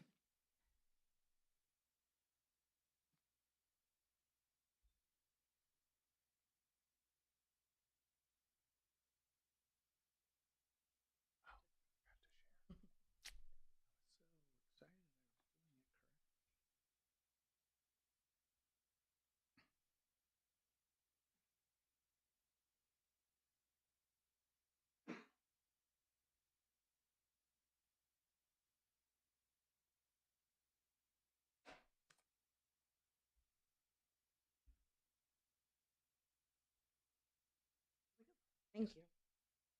Very good. Here we go. Welcome. Good evening, Mayor and Council. Tonight we have land use contrary to zoning application number 8. It is for Alkali Creek Elementary, which is located at 681 Alkali Creek Road. It is a public 2 zone, and they are requesting an EMD sign for the front facade of their school. This is just kind of a reminder of the land use contrary to zoning process. This is just to open a public hearing. We are not going to be voting on this. So here is the aerial of the school with an arrow pointing to where that sign location is proposed. So here's the existing sign that currently sits where that arrow was pointing to. It is a manual changing message board. And they are proposing a stagnant wall sign that just says, so that Alkali Creek Elementary will be a stagnant sign, and then to the right of it will be the electronic messaging board. And that is the presentation. Any questions? Any questions for Tate? Councilmember Gillick? We did get a couple of messages from members of the public concerned about the bright boards. So I recognize that we as city do not have the ability to determine whether or not this sign can be placed. But how about if it's too bright? I understand our ordinances, there's certain requirements that at nighttime in particular, signs can't be too bright and they need to have some sort of setting that reduces that. Is that still within the purview of our zoning ordinances to enforce that? Yes, yeah, so that will still be enforced, the dimming at nighttime, so that way the sign is not super bright. Okay, thank you. I'll make sure to notify members of the public that at least they have that if it is a nuisance to them. Very good. Any other questions for Tate? Okay, we'll open up our public hearing then. Just again, for the public, this is not something that we will vote on, but we are obligated to have a public hearing so that the public can have an opportunity to comment. If you would like to comment on item number 7, the proposed electronic message display wall at Alkali Creek Elementary, this is your opportunity. Please come forward. Is there any public comment on item number 7? Is there any public comment on item number 7? Final opportunity. This is a public hearing for item number 7. No one is coming forward. We'll close the public comment period. Council, before we move on to 8, were there any other questions or comments of your own? You also have the opportunity to comment. Okay, seeing none, we'll move on to item number 8. Denise, would you read item 8, please? Public hearing is special review 1001, a special review to allow construction of a new surface parking lot for Energy Laboratories at 1108 and 1110 South 28th Street. Zoning Commission recommends conditional approval and adoption of the findings of the 9 review criteria. Welcome again. Thank you. Good evening again, Mayor and Council. Let me just get this pulled up. Okay.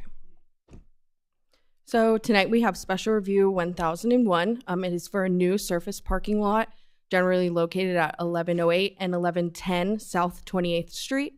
Energy Laboratories is the owner, and Stephanie Donovan with A&E Design is the agent. This is just a little overview of this special review. Think of them as special exemptions within the zone district, so they're not by right allowed uses. And the proof of the compatibility with the use kind of falls with the applicant to kind of prove it through those 9 review criteria.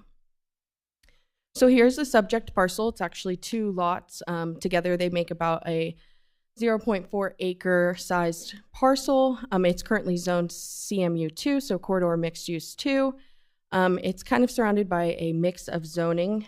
To the east, we have DX, which is downtown support. So that's that blue kind of slatted lined colors on the map. To the south, we have industrial zoning, so both industrial 1 and 2, those grays, as well as some CMU 1, which is that lighter pink or red color. To the north, we do have residential zoning. We have N1, as well as some mixed residential, so some higher density units. And here's that development, just so you can kind of see on an aerial view to see the development kind of around. So here's a view of the subject parcel. Here is a view looking north on South 28th Street. Here's a view to the south. This is looking east across South 28th Street, and that is Energy Labs offices, just so you guys know. This is looking west. So this house is currently on one of those parcels, and they do plan to demolish it and disconnect it from any kind of utilities. All right, so the Zoning Commission is recommending conditional approval based on the findings and recommended or conditions of approval. They found it to be consistent with the growth policy and the infill development policy by meeting or by having a development on near existing city infrastructure, which helps to reduce costs. They also found that it meets the strong neighborhood goals of the infill development, as well as producing a neighborhood that's safe, attractive, and provides essential services. And it also meets the prosperity goals of promoting successful businesses that provide local jobs that benefit the community, as well as community investments that will attract and retain a strong, skilled, and diverse workforce.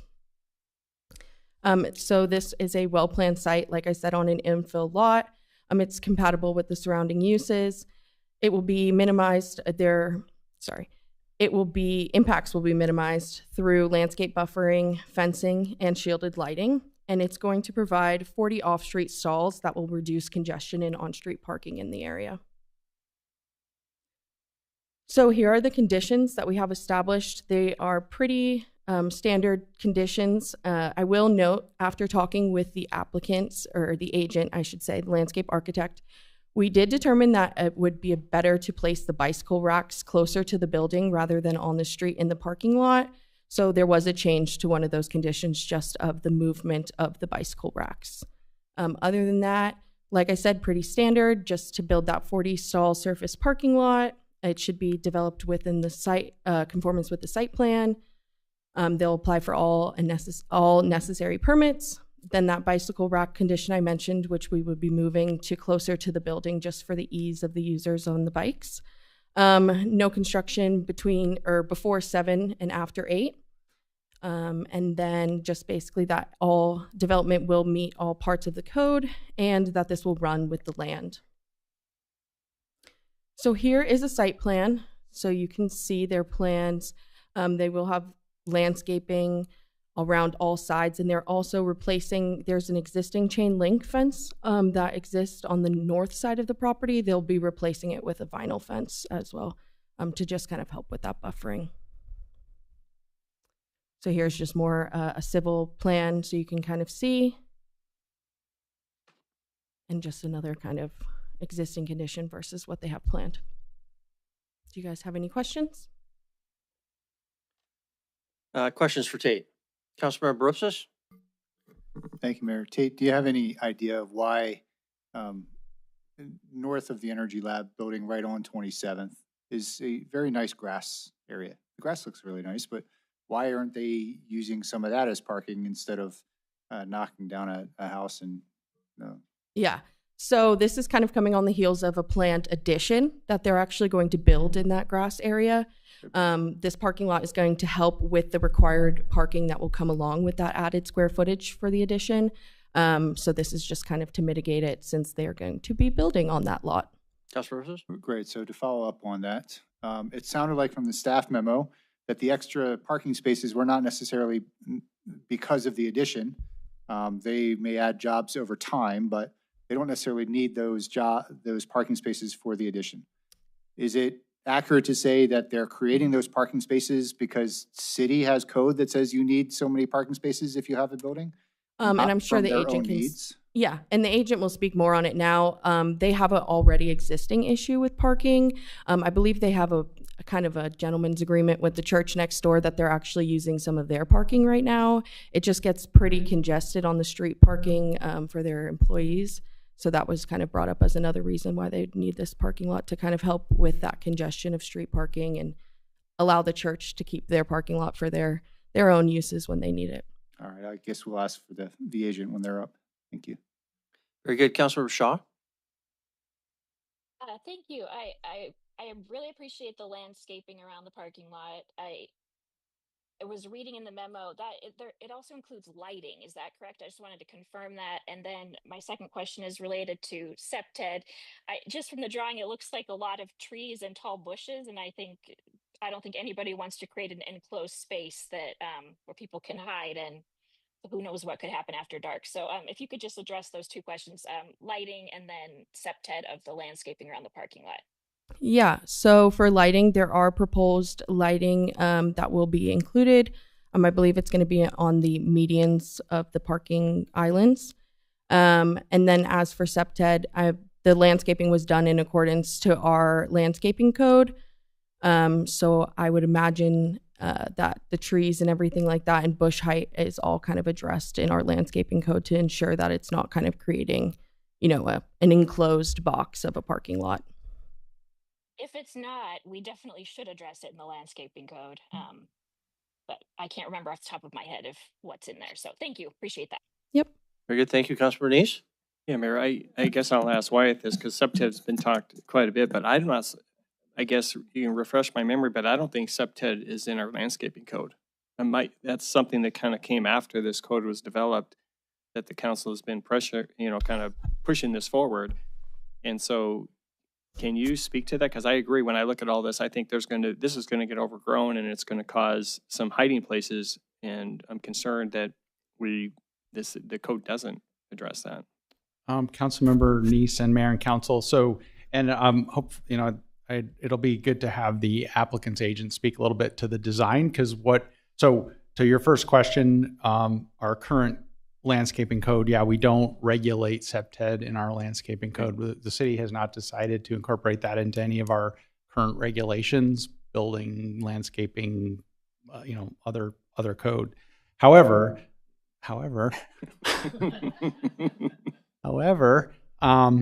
what we are seeing is that the design professionals, as projects are coming in, they are addressing and reflecting septed principles. Right. And so we're seeing the types of plantings and stuff that are, that stay low, they don't grow up, the trees have to be, trimmed up. And in this case, obviously we also have property on the corner. So there's clear vision, there's some other things. So I would just say that, we're seeing that happen in the community with the development and landscape professionals, but we don't currently have anything that calls all that out throughout our codes. Right. And the septed was mainly that we as a city want to adopt that, but volunteer for the businesses to and encourage them that it's best for them to look at this type of principle to design that way. So I guess while you're here, the only other question I had is, we not too long ago just approved an exception for Elysian School to build their parking without these middle type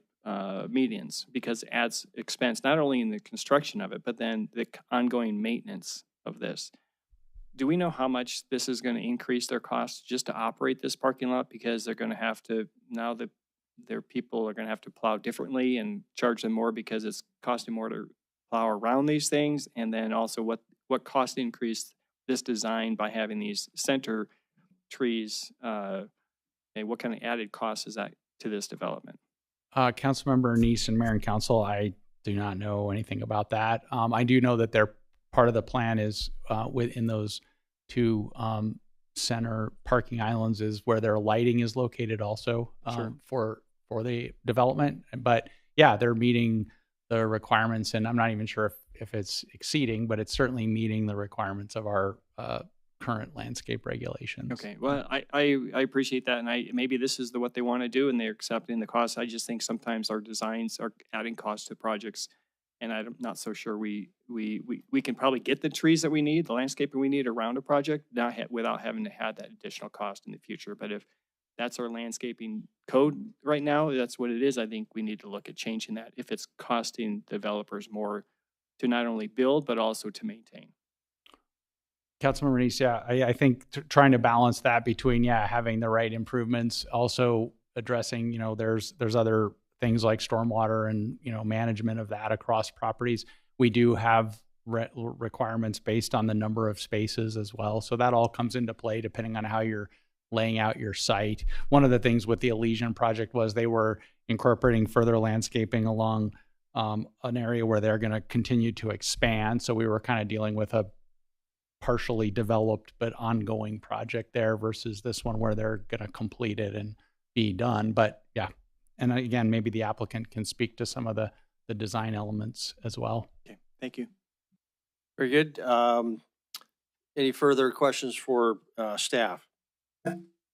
Okay, we have, this is a public hearing, so we'll proceed to the public hearing. Is there any public comment on item number 8, special review 1001? If so, please come to the podium. We just ask that you keep your comments to 3 minutes and tell us who you are. If you're the developer, we'll be generous on that 3 minutes, but. Stephanie Donovan, agent for Energy Labs. Is now a good time to speak up? Okay. So I wanted to address some of your questions that you had just a few minutes ago. You asked about the number of required parking stalls. So with that new addition, we're estimating that 53 stalls are required. So that parking lot we just saw has 40, so we would make up the remainder in the existing parking lot that's just south of the existing Energy Labs building. So we're pretty much right there with the number of stalls. And then to address questions about just the landscape, I can just kind of talk about the landscape design briefly. All the shrubs are low. They're 30 inches or lower, so they're not tall. Which meets, SEPTED standards. They're not tall enough for people to hide behind. Yes, all of the trees are required. All of the shrubs are required. So it's required to have 75% organic coverage on the ground. So if you use, for example, like stone mulch, you need 75% of that ground cover to be live, like living. So that's why it might look a little bit busy on plan view. When they're first installed, they're really tiny, so they'll grow eventually. And then in terms of tree height, that comes with maintenance and trimming those trees up higher so that nothing is growing too low. Right now, Energy Labs, I think, does a really good job of maintaining the property they have. It's pretty clean and maintained. It's not full of weeds. So, they'll be working with their landscape crew to maintain this new parking lot for them. They want the same things. If their employees are going to be parking here, they don't want an unsafe condition. They don't want to lead them to that. So they're really going to be on top of making sure that parking lot and the landscaping feels safe for their employees. I'm sorry, go ahead. Were you finished? Go ahead. I think that was it. Was there anything else? I guess any other questions that you had that I can answer? Any questions for Stephanie? Councilmember Ripsis. Yeah. Thank you. So you said 53 parking spaces are required. Correct. Are those required for new hires, existing employees, or is that the 53 that are required because it's the size of the building that's put in? Yes, that's a great question. So the way the parking code works is that it's based on type of use. So some of that building is dedicated to office, some of it's lab, some of it's storage. So they take those categories and calculate parking requirements based off of those categories. That's what the city calculated as parking that was required based on the expansion of the building. Yes. Well, how many new parking spaces are required to meet the organizational operational needs of Energy Labs? That I would have to check on. We were just meeting code for this, but yeah, it may not be that high. It didn't sound like it was that high from the staff memo. It said that it sounded from the staff memo that new employees might be hired over time, but this was primarily a lot that we're going to be paving over simply to meet a requirement in the city code. Yes, primarily yes, so that we can move the project forward, but also yes, give them that opportunity to grow, to keep filling that parking lot as that business grows. So, it doesn't make sense from a staging and construction standpoint to build it piecemeal either. So if they don't have 53 employees, doesn't make sense to build half of it and then come back a few later and build it again. You get much better cost by doing it all at once as well.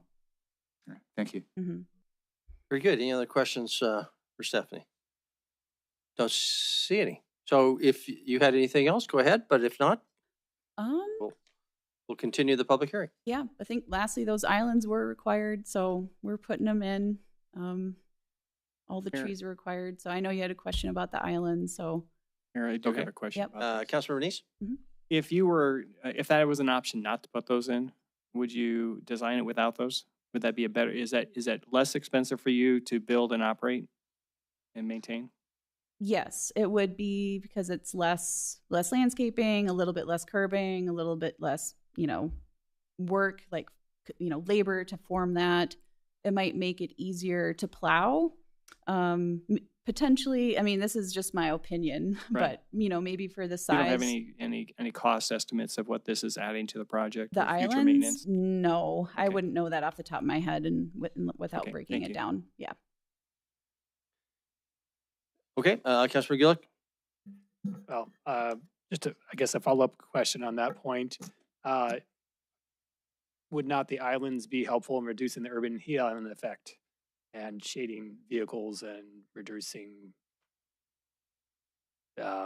just, I guess, the cars would be a lot harder, I guess, without the trees. Mhm. Yes, it does support that too, from that standpoint. Absolutely. And they do require canopy trees in those parking lot islands. So they have to have like a 30-foot diameter at minimum. So something like that in a parking lot is definitely gonna shade those cars. Yeah, reduce how hot it is and miserable it is when you get into your car. So there's definitely pros and cons to having islands and trees.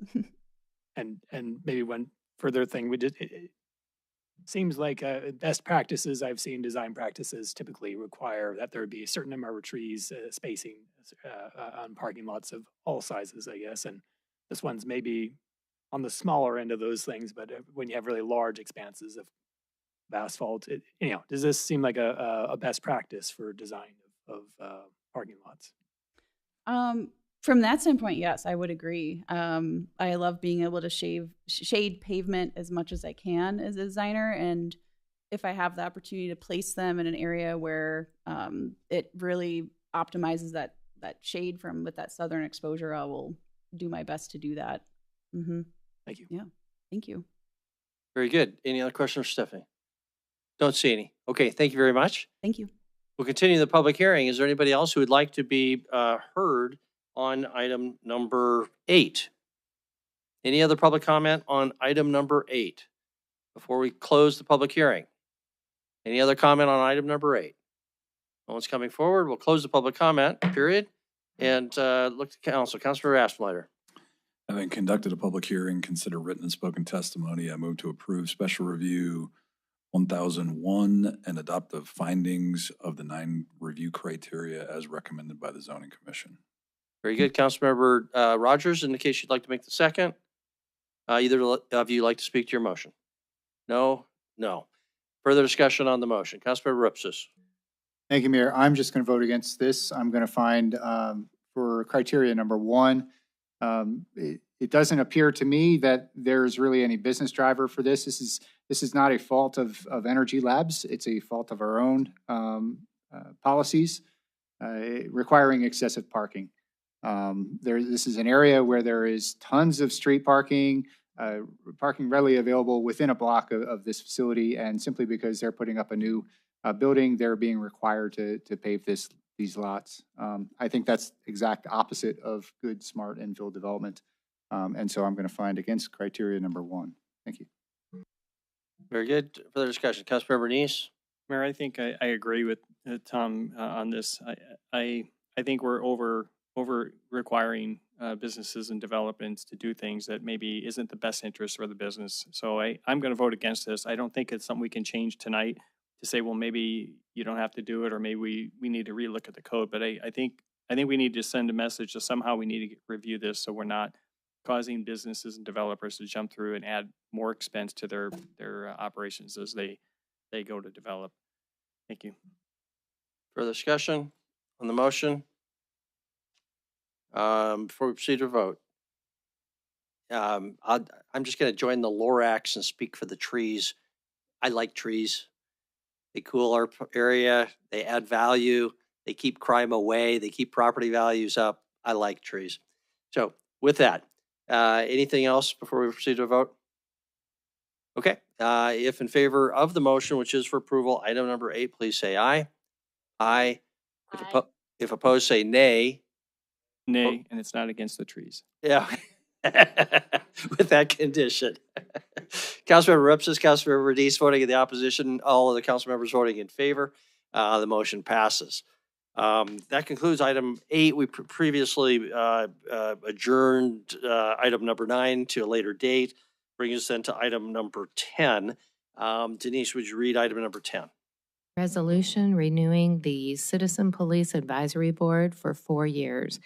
December 31st, 2029, expiration. Staff recommends approval.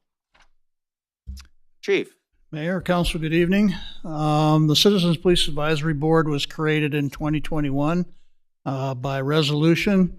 In that, it stipulated board makeup and also tasking and an expiration date, which is approaching the end of this year.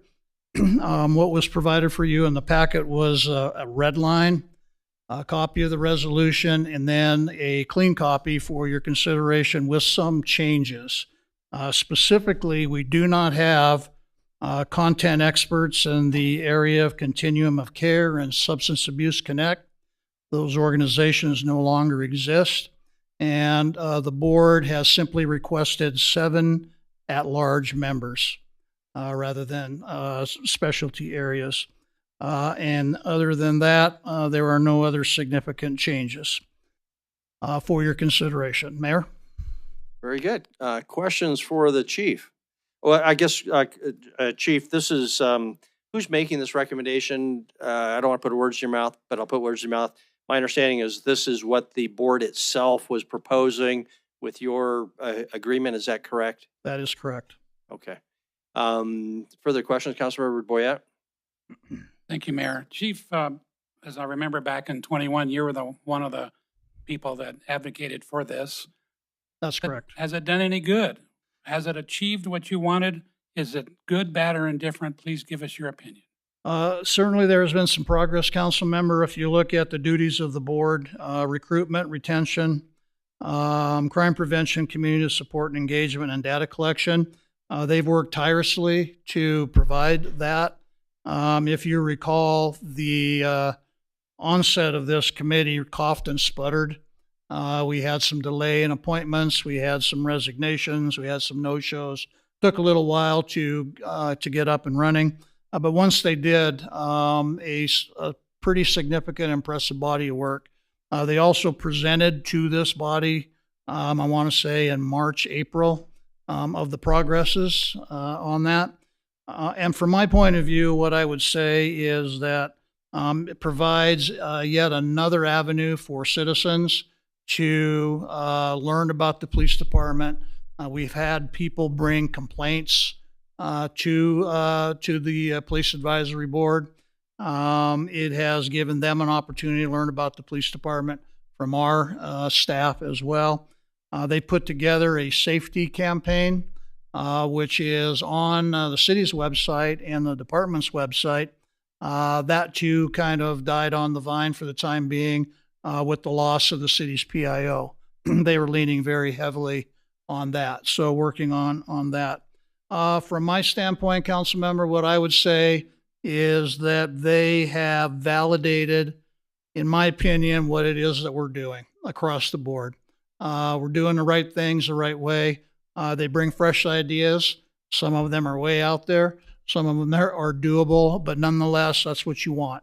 As you're well aware, sometimes you get so close to the issue that you just can't see anything else. So bringing a wide variety of expertise, I should say experience in the community, has been helpful just to listen to other things. An internal debate that we certainly we can have is we meet monthly. I don't think we need to meet monthly, but again, that is not your concern. What we would ask is that you allow this group another 4 years to continue to build on those 4 tasks that you've given us. They made some pretty good headway, and I think we can continue to do the good work. Thank you. Very good. Thank you. Other questions for the chief? Councilmember Denise? Yeah, thank you, Mayor. Chief, you gave us some good specifics items that they've helped you with. One of the things when we formed this, we were really looking for more data collection and analysis and how they would help the department kind of revamp their entire data system, because it's so difficult a lot of time to get reports and information out of that. So can you speak to what they've done as far as the data collection and analysis for the PD and how that can improve and what they're working on?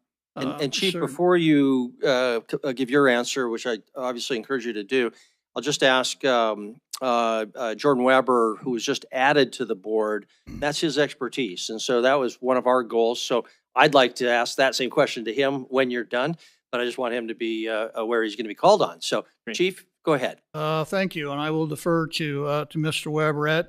I mean, candidly, nothing at this point. But what we have in place now is a new crime analyst, which is bringing all sorts of new information, new ways to look at the things that we're dealing with. And then, of course, Jordan just came on board, and they're going to get together to look at some stuff. Keep in mind, the crime analyst has other things to do than crunch out numbers for the Police Advisory Board. And also, I mean, we're working with the U.S. Attorney's Office, County Attorney's Office.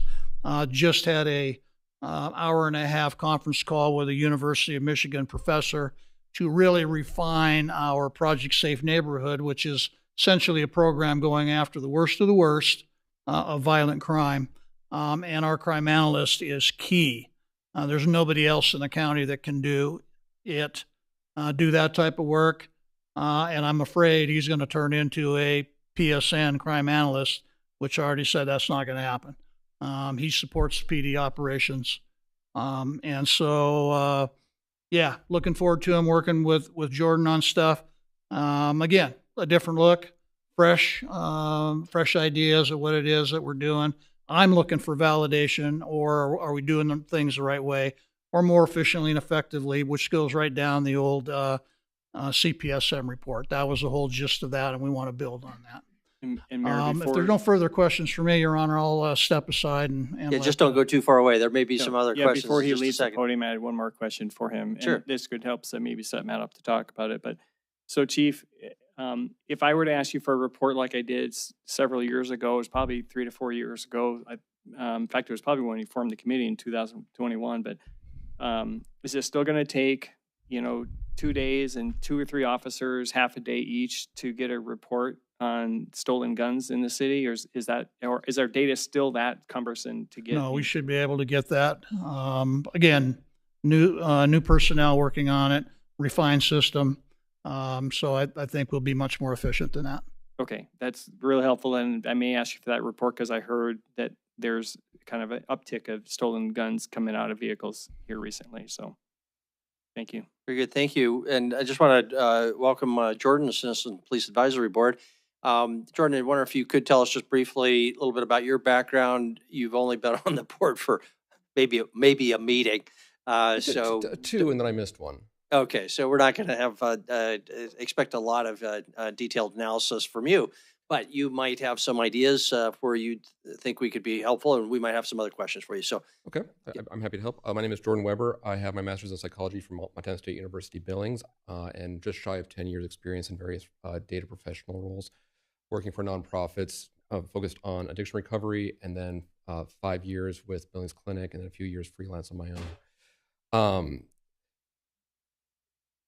Happy to. My apologies. Excuse me. So, I've heard a few ideas that you guys have brought up about what data that you could be tracking, metrics we could be looking at, and I'm actively working on some data suggestions and proposals to submit to you guys. We're hoping to get that done in the next few months as a first draft, and then we can the conversation could continue from there. But the problems I'm seeing right now is a question of manpower and leverage. Because some of the reports and some of the things that I've heard you guys want to see, and they're great things that you want to see, they in themselves are enough to be at least 1, if not 2 full-time positions for a year to get those things built. that's the first question is where do we find the manpower to build these reports, consolidate this data? And the next issue is that a lot of these questions that I'm hearing aren't just city questions. These aren't things that are handled just by the police. It's what are our community partners doing? And I used to be basically the point person for the for grant data with Billings Clinic. And anytime an outside organization, it didn't matter who was supporting them, came to me and said, hey, can you give us this data? From a cover my butt perspective, my first response was, show me the contract. What have we agreed to show you? So the Citizen Police Advisory Board doesn't have that leverage with any group. So if we really want to start taking bites out of the data questions, my recommendation right now, just to get this on your guys' plate, is figure out a handful of this group who wants to be on basically a subcommittee, and then get those community partners engaged too, and find somebody, and I'd be happy to facilitate this for you guys, who can help you navigate those questions of what are the metrics we want to know, how do we, does that data exist? If so, how do we get that data? If not, how do we generate that data? And then from there, if you have staff within the city who are able to leverage a good reporting platform like Power BI, I know Google has one, there's several out there, then definitely leverage them, or partner with a contractor who can build these things for you, because it's beyond the scope of CPAB to build these things right now. Very good. Can you identify more specifically who those top partners might be? I'm assuming county attorney's office is top of the list and the sheriff's office is top of the list, but any others? As I said, as you pointed out, I'm still pretty young in this group, but the attorneys, city attorneys, sorry, it's been a long weekend with illness in the house, so my brain's not firing as well as I'd like it.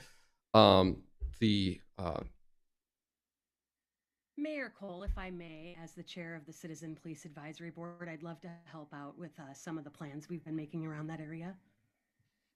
Sure. I'll just come back to Jordan. Anything further before we ask Carrie to comment? Not right offhand. Okay. Carrie, we'll get back to you. Appreciate your presence. We just had another question for Jordan. Councilmember Rowan? Hey, Jordan. Thank you for serving on this committee and welcome to it. The good news is the infrastructure for what you're talking about already exists. So Yellowstone County has a criminal justice coordinating committee, which the county commissioners have recently formalized. They've passed a resolution. It includes every criminal justice stakeholder in the county, including federal and state stakeholders. It has 8 committees, one of which is a data and technology committee. Cool. So I think my question then to you and to the chief, if he has an opinion, is how do we integrate these two, make sure there isn't duplication? If the chief wants a sounding board that is just for BPD, that's fine. But I don't want us to run things in parallel because everybody's resource in the system is very, very tapped. So you don't necessarily have to answer that, but I sure would like us to consider partnering in existing systems that exist rather than creating new ones. Because I do think this data and technology issue, when we look at the county's jail analysis, the efficiency of how we move things through the system, whether it's deploying policing resources, tracking cases, dealing with turnover in any of our detention facilities, the data issue is fundamental, and we need much more integration. So not a question that you have to answer, but an assuredness that that infrastructure does exist, and let's brainstorm how we can better connect to it. I'm actually very happy to hear that. That makes me very excited. It tells me that we're really trying to look, at least at the county level, trying to look more toward the future and how to leverage technology to better outcomes across the board. I'd say, definitely maintain those conversations, but this does extend beyond our standard governmental agencies. The local nonprofits who are involved in housing the homeless, who are, helping with diverting individuals, who are helping with victims of domestic violence. Like, they are outside of that scope, which says you have to provide this information necessarily right offhand. Thank you for saying that, because while the membership of the council itself is limited to the criminal justice partners. The committees are not. So I think a great thing for the advisory board to think about is who those right people are to have at the table. So again, that we're looking systemically and not just at our piece of the pie. So basically, we're actively working on the things I was recommending to start with. We have achieved your recommendation already, is what I'm happy to tell you. Excellent. Okay, very good. Thank you, Jordan. Appreciate it. Appreciate your service. Look forward to seeing more there. I was going to give the chairperson of the committee an opportunity, Carrie Boyder, to comment. Councilmember Ripsis, did you have anything before we do that? That'd be great. Carrie, we have somebody ready to make a motion, but if you want to comment briefly, please feel free, and then I'll turn it over to Councilmember Ripsis. Yes, absolutely. Thank you, Mayor and Council. My name is Carrie Boyder. I'm the chair of the Citizen Police Advisory Board. As you know, we work in partnership with the Billings Police Department and the chief to address those 4 goals that you've assigned to us. All of our terms do expire at the end of this year, including Jordan's, but we've really begun to work in synergy together to get some things done.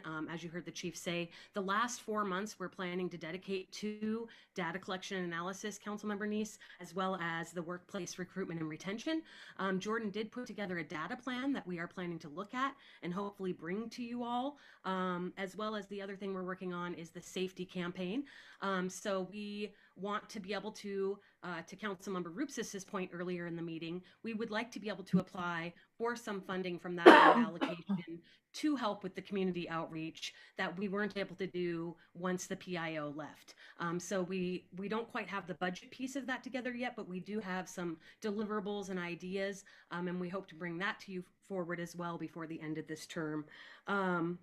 As far as the meetings, we planned that when there's 7 new members who join at the beginning of the year, if you renew this resolution, those members would be able to determine their own meeting schedule.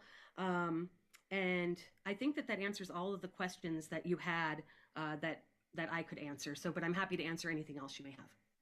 Very good. Thank you for your service and your efforts. We'll look forward to further reports, assuming if this passes this evening. Councilmember Ripsis? Thank you, Mayor. I'd like to go ahead and make the motion. I move to approve a resolution renewing the Citizens Police Advisory Board for 4 years through December 31st, 2029, as recommended by staff. Councilmember Rogers indicates she'd like to make the second. Either of you like to further speak to your motion? No and no. Council, any other discussion? Councilmember Neese. Yeah, Mayor, I will support this, but I'm hesitant to because it's been there for 4 years and I just really haven't seen a whole lot of results out of it.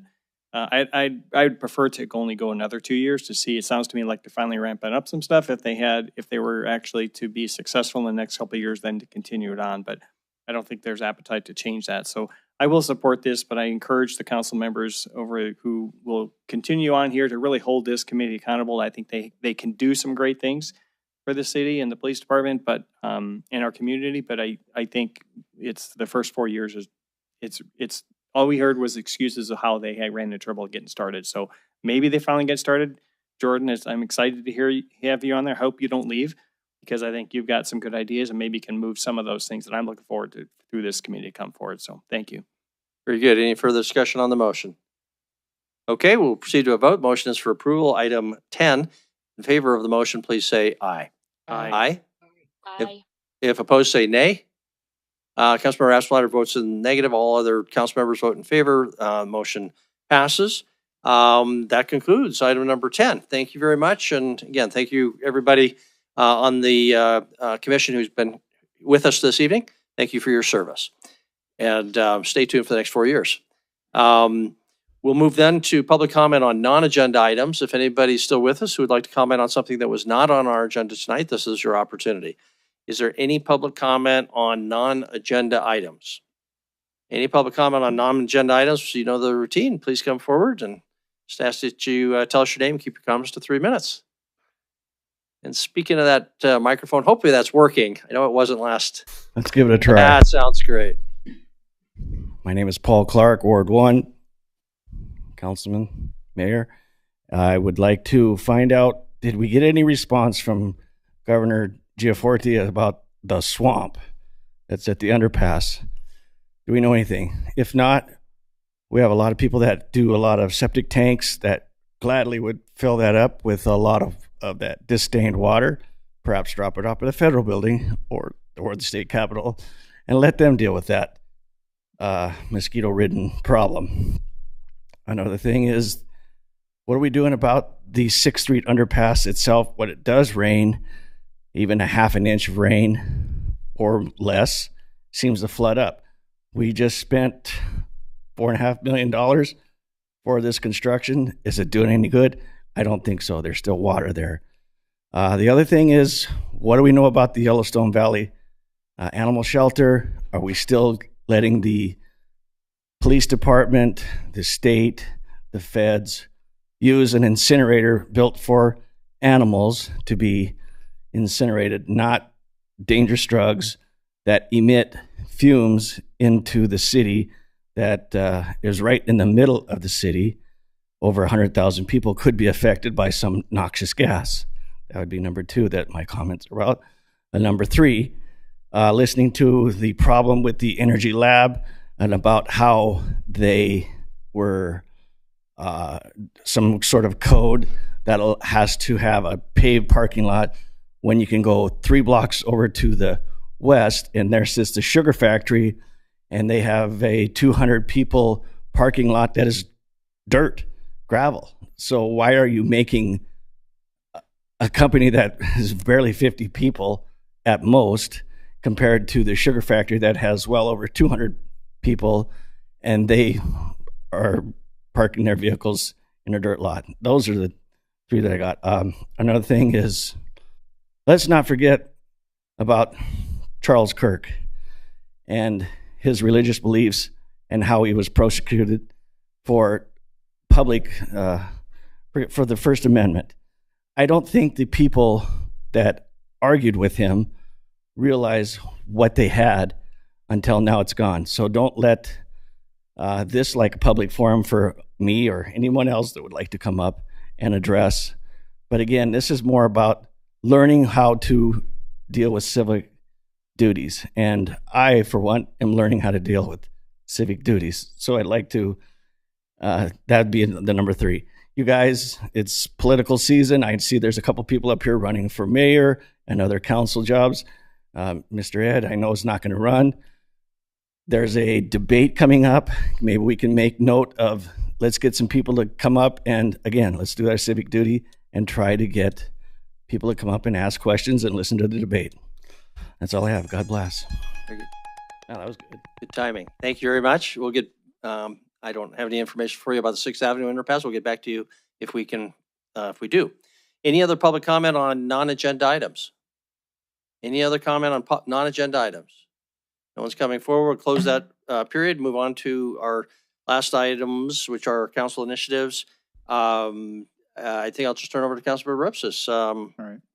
Councilor Ripsis. Thank you, Mayor. And just by way of introduction, normally we'd have Denise read them, but I'll just say the first item up was your aggressive driving and excessive vehicular noise reduction item. So, Councilor Ripsis. Thank you, Mayor. Council, I apologize for sticking these at the end of what has turned out to be a pretty long agenda, but since it's only 7:45, we've got a couple hours left, right? I would love to be out of here by 7:45 if we can make this quick. Hopefully, these are 2 non-controversial items. The first one, aggressive driving and excessive vehicular noise reduction. Hopefully, you all got my email this afternoon. The memo that was attached to the agenda this week was a working copy that wasn't actually what I distributed a couple weeks ago when I introduced the initiative at the work session. Really just looking to set up here some time at a work session to talk about aggressive driving, vehicular noise reduction. What can we do?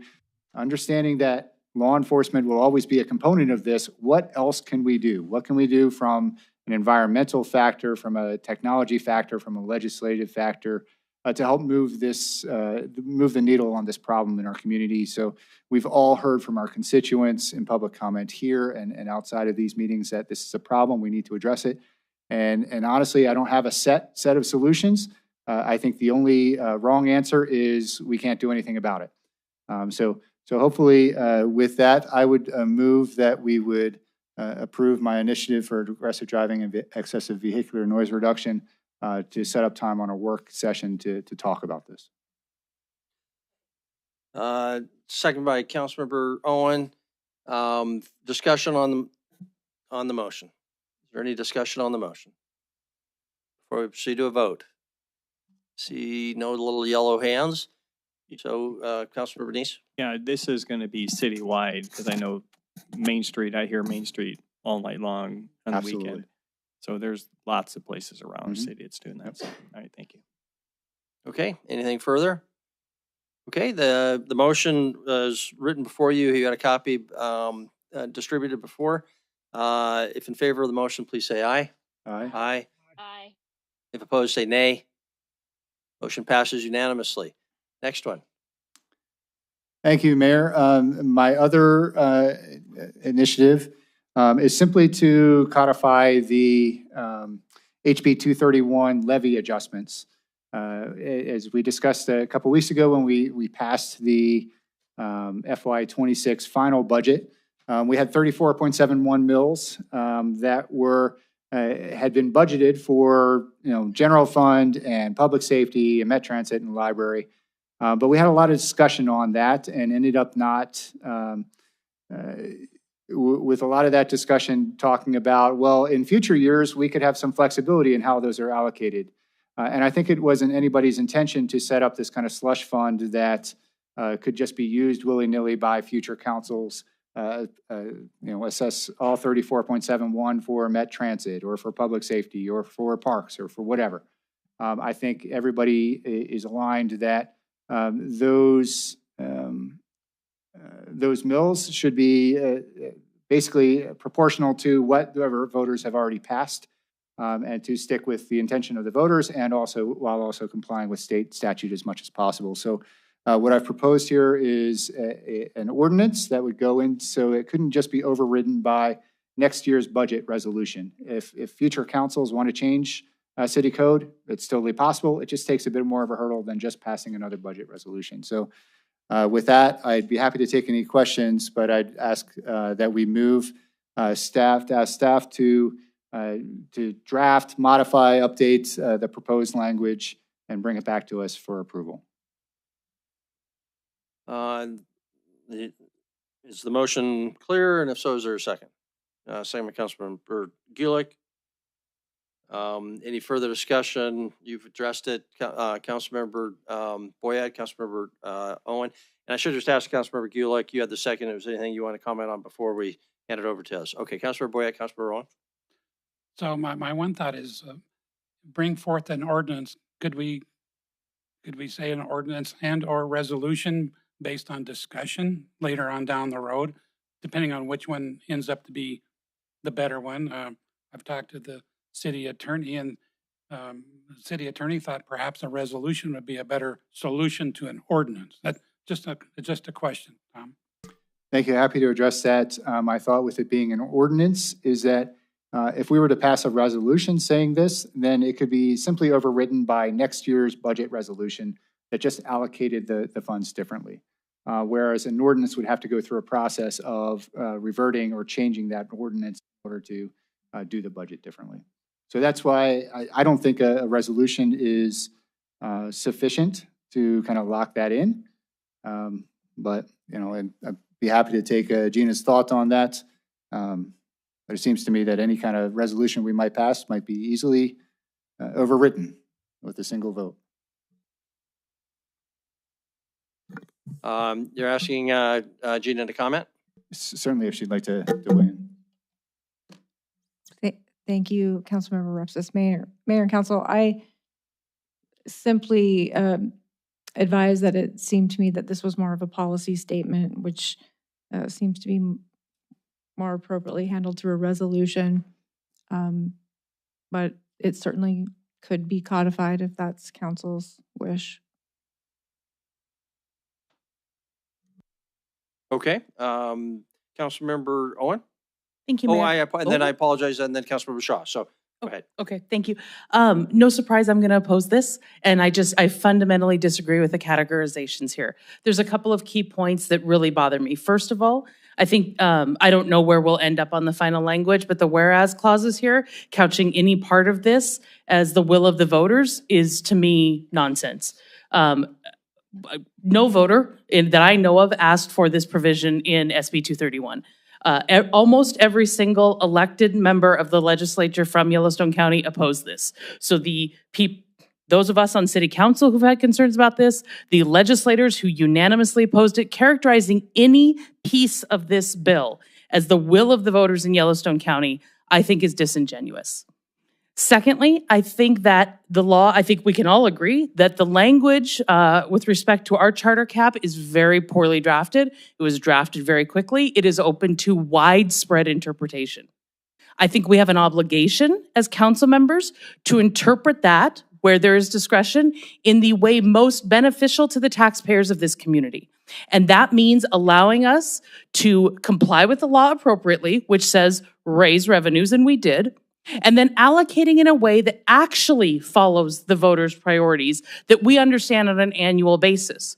Right now, we are taking these dollars and interpreting their distribution in the way most likely, in my opinion, to lead us down the path of a tax increase.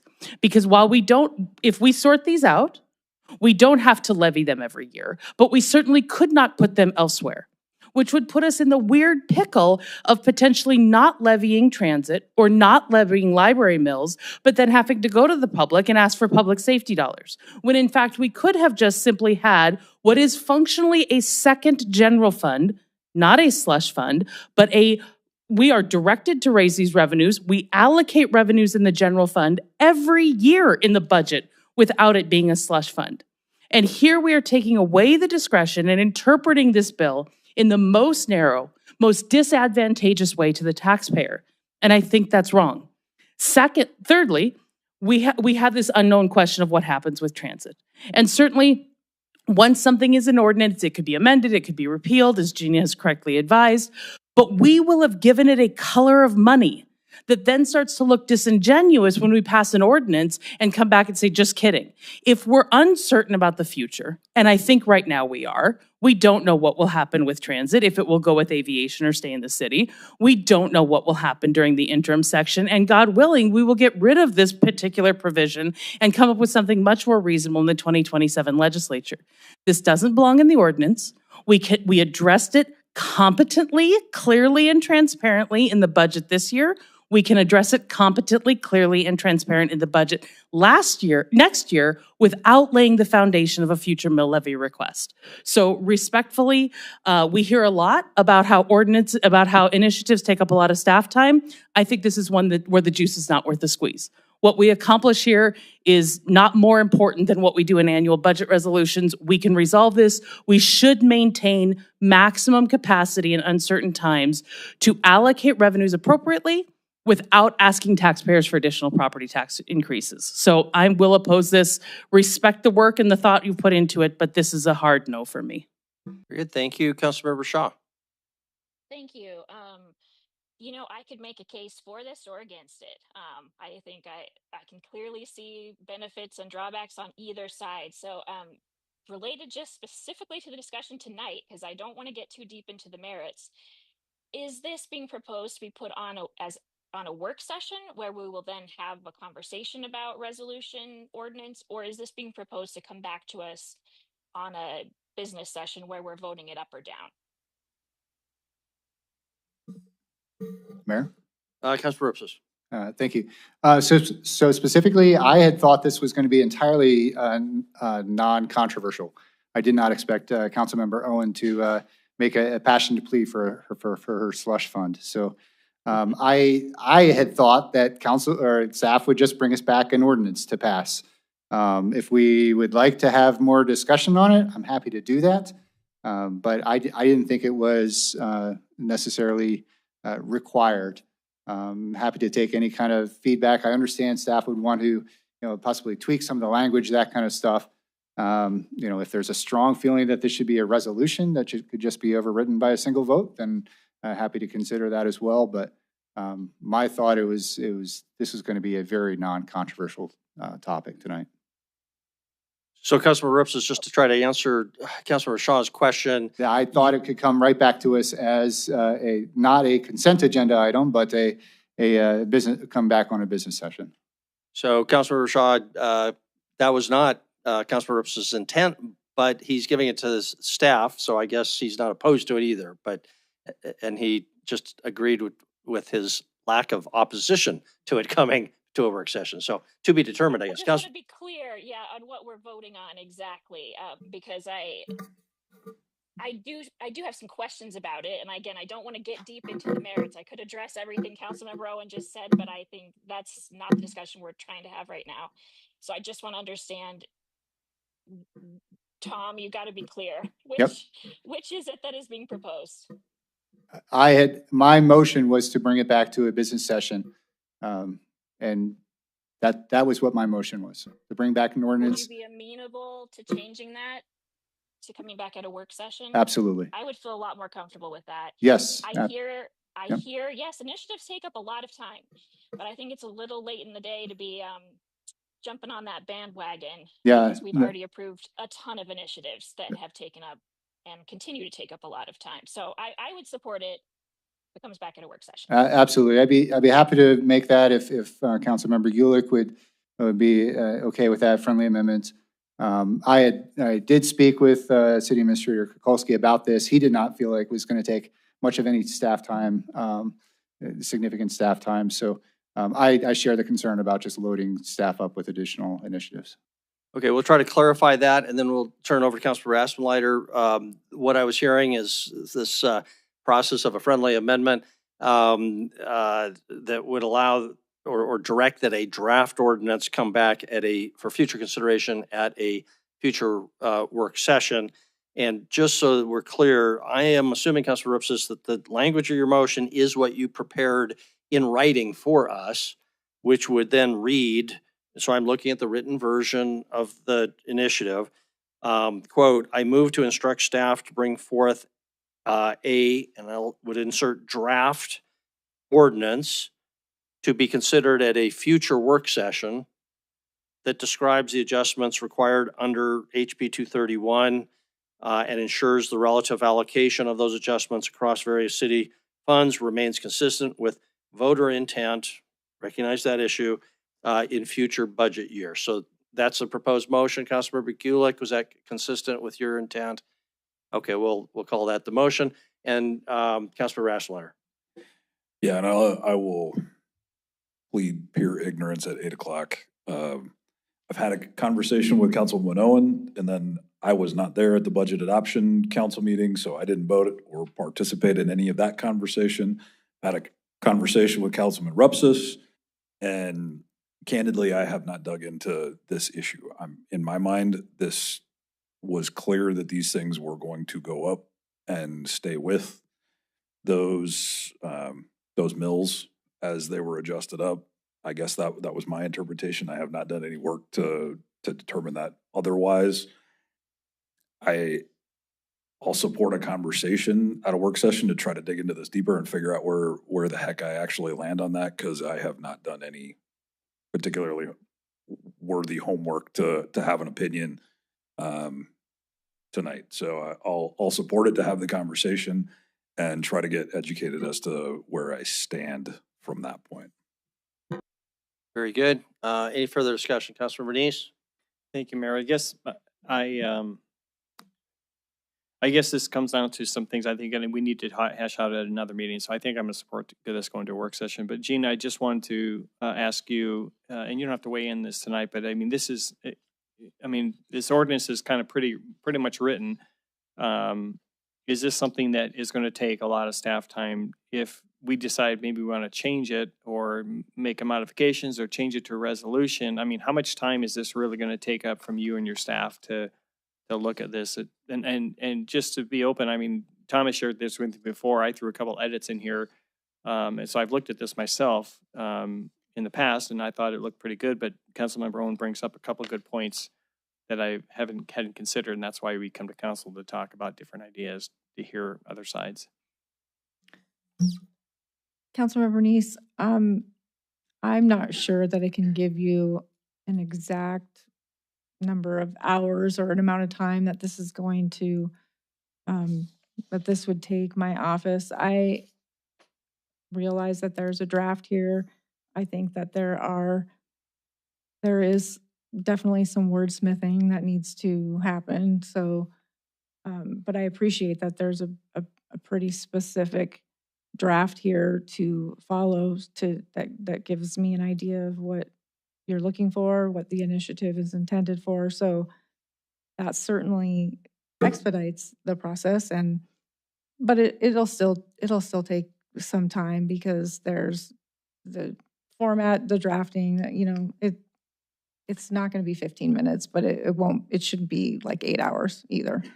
Yeah, and maybe we need to hold off on making any kind of edits so the council can actually talk about this topic before we even let the staff do any more work on it. Just take as is and that. I mean, there's a couple of concerns I have that was brought up about, what is the intent of what the state legislature. The language is pretty unclear as to whether it's to be in categories or general. And so those are the kind of things that I think we're going to need to hear. What is the best option? I mean, if we do it in 1 year, just even if it's set a resolution saying we're going to spend it this way, and then 2 years later we have a resolution we're going to spend it a different way, is that going to cause issues down the road as far as how we're spending this money that state is going on? So there's some legal issues that I think would need to be addressed and how we're going to do this if we're not doing it And you're exactly referring to whether it's in resolution format or ordinance format? or either one, either it's resolution or ordinance.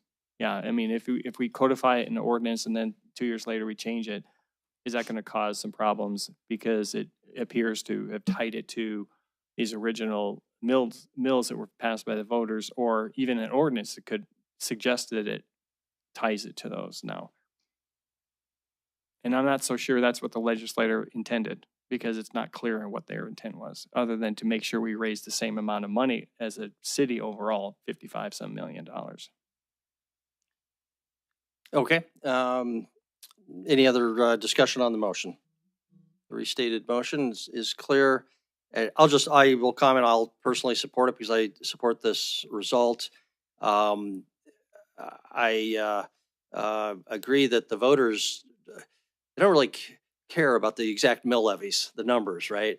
But they did have in mind a certain relative allocation of resources between these different buckets, and I think we need to respect that. But in the drafting of this, my request would be that we don't gild the lily. We just stick with the facts. We get to that result. We not say things about voter intent or whatever that are not defensible or relatively clear. But I do support the end result, but there may be devils in the details that require a lot of further discussion. Anything else before we have a vote? Okay, is the motion clear? Does anybody need me to restate it? No one is asking for a restatement. So if in favor of the motion brought by Councilmember Rupsick, seconded by Councilmember Gulick, with the amendment to clarify that it would be brought forward at a work session at some point in the future. If in favor of the motion, please say aye. Aye. Aye. If opposed, say nay. Nay. Voting in opposition, Councilmember Zone, Councilmember Rogers, all other council members, I believe, voting in favor, so the motion passes. That concludes the two initiatives, and with that, we are adjourned. Thanks, everybody.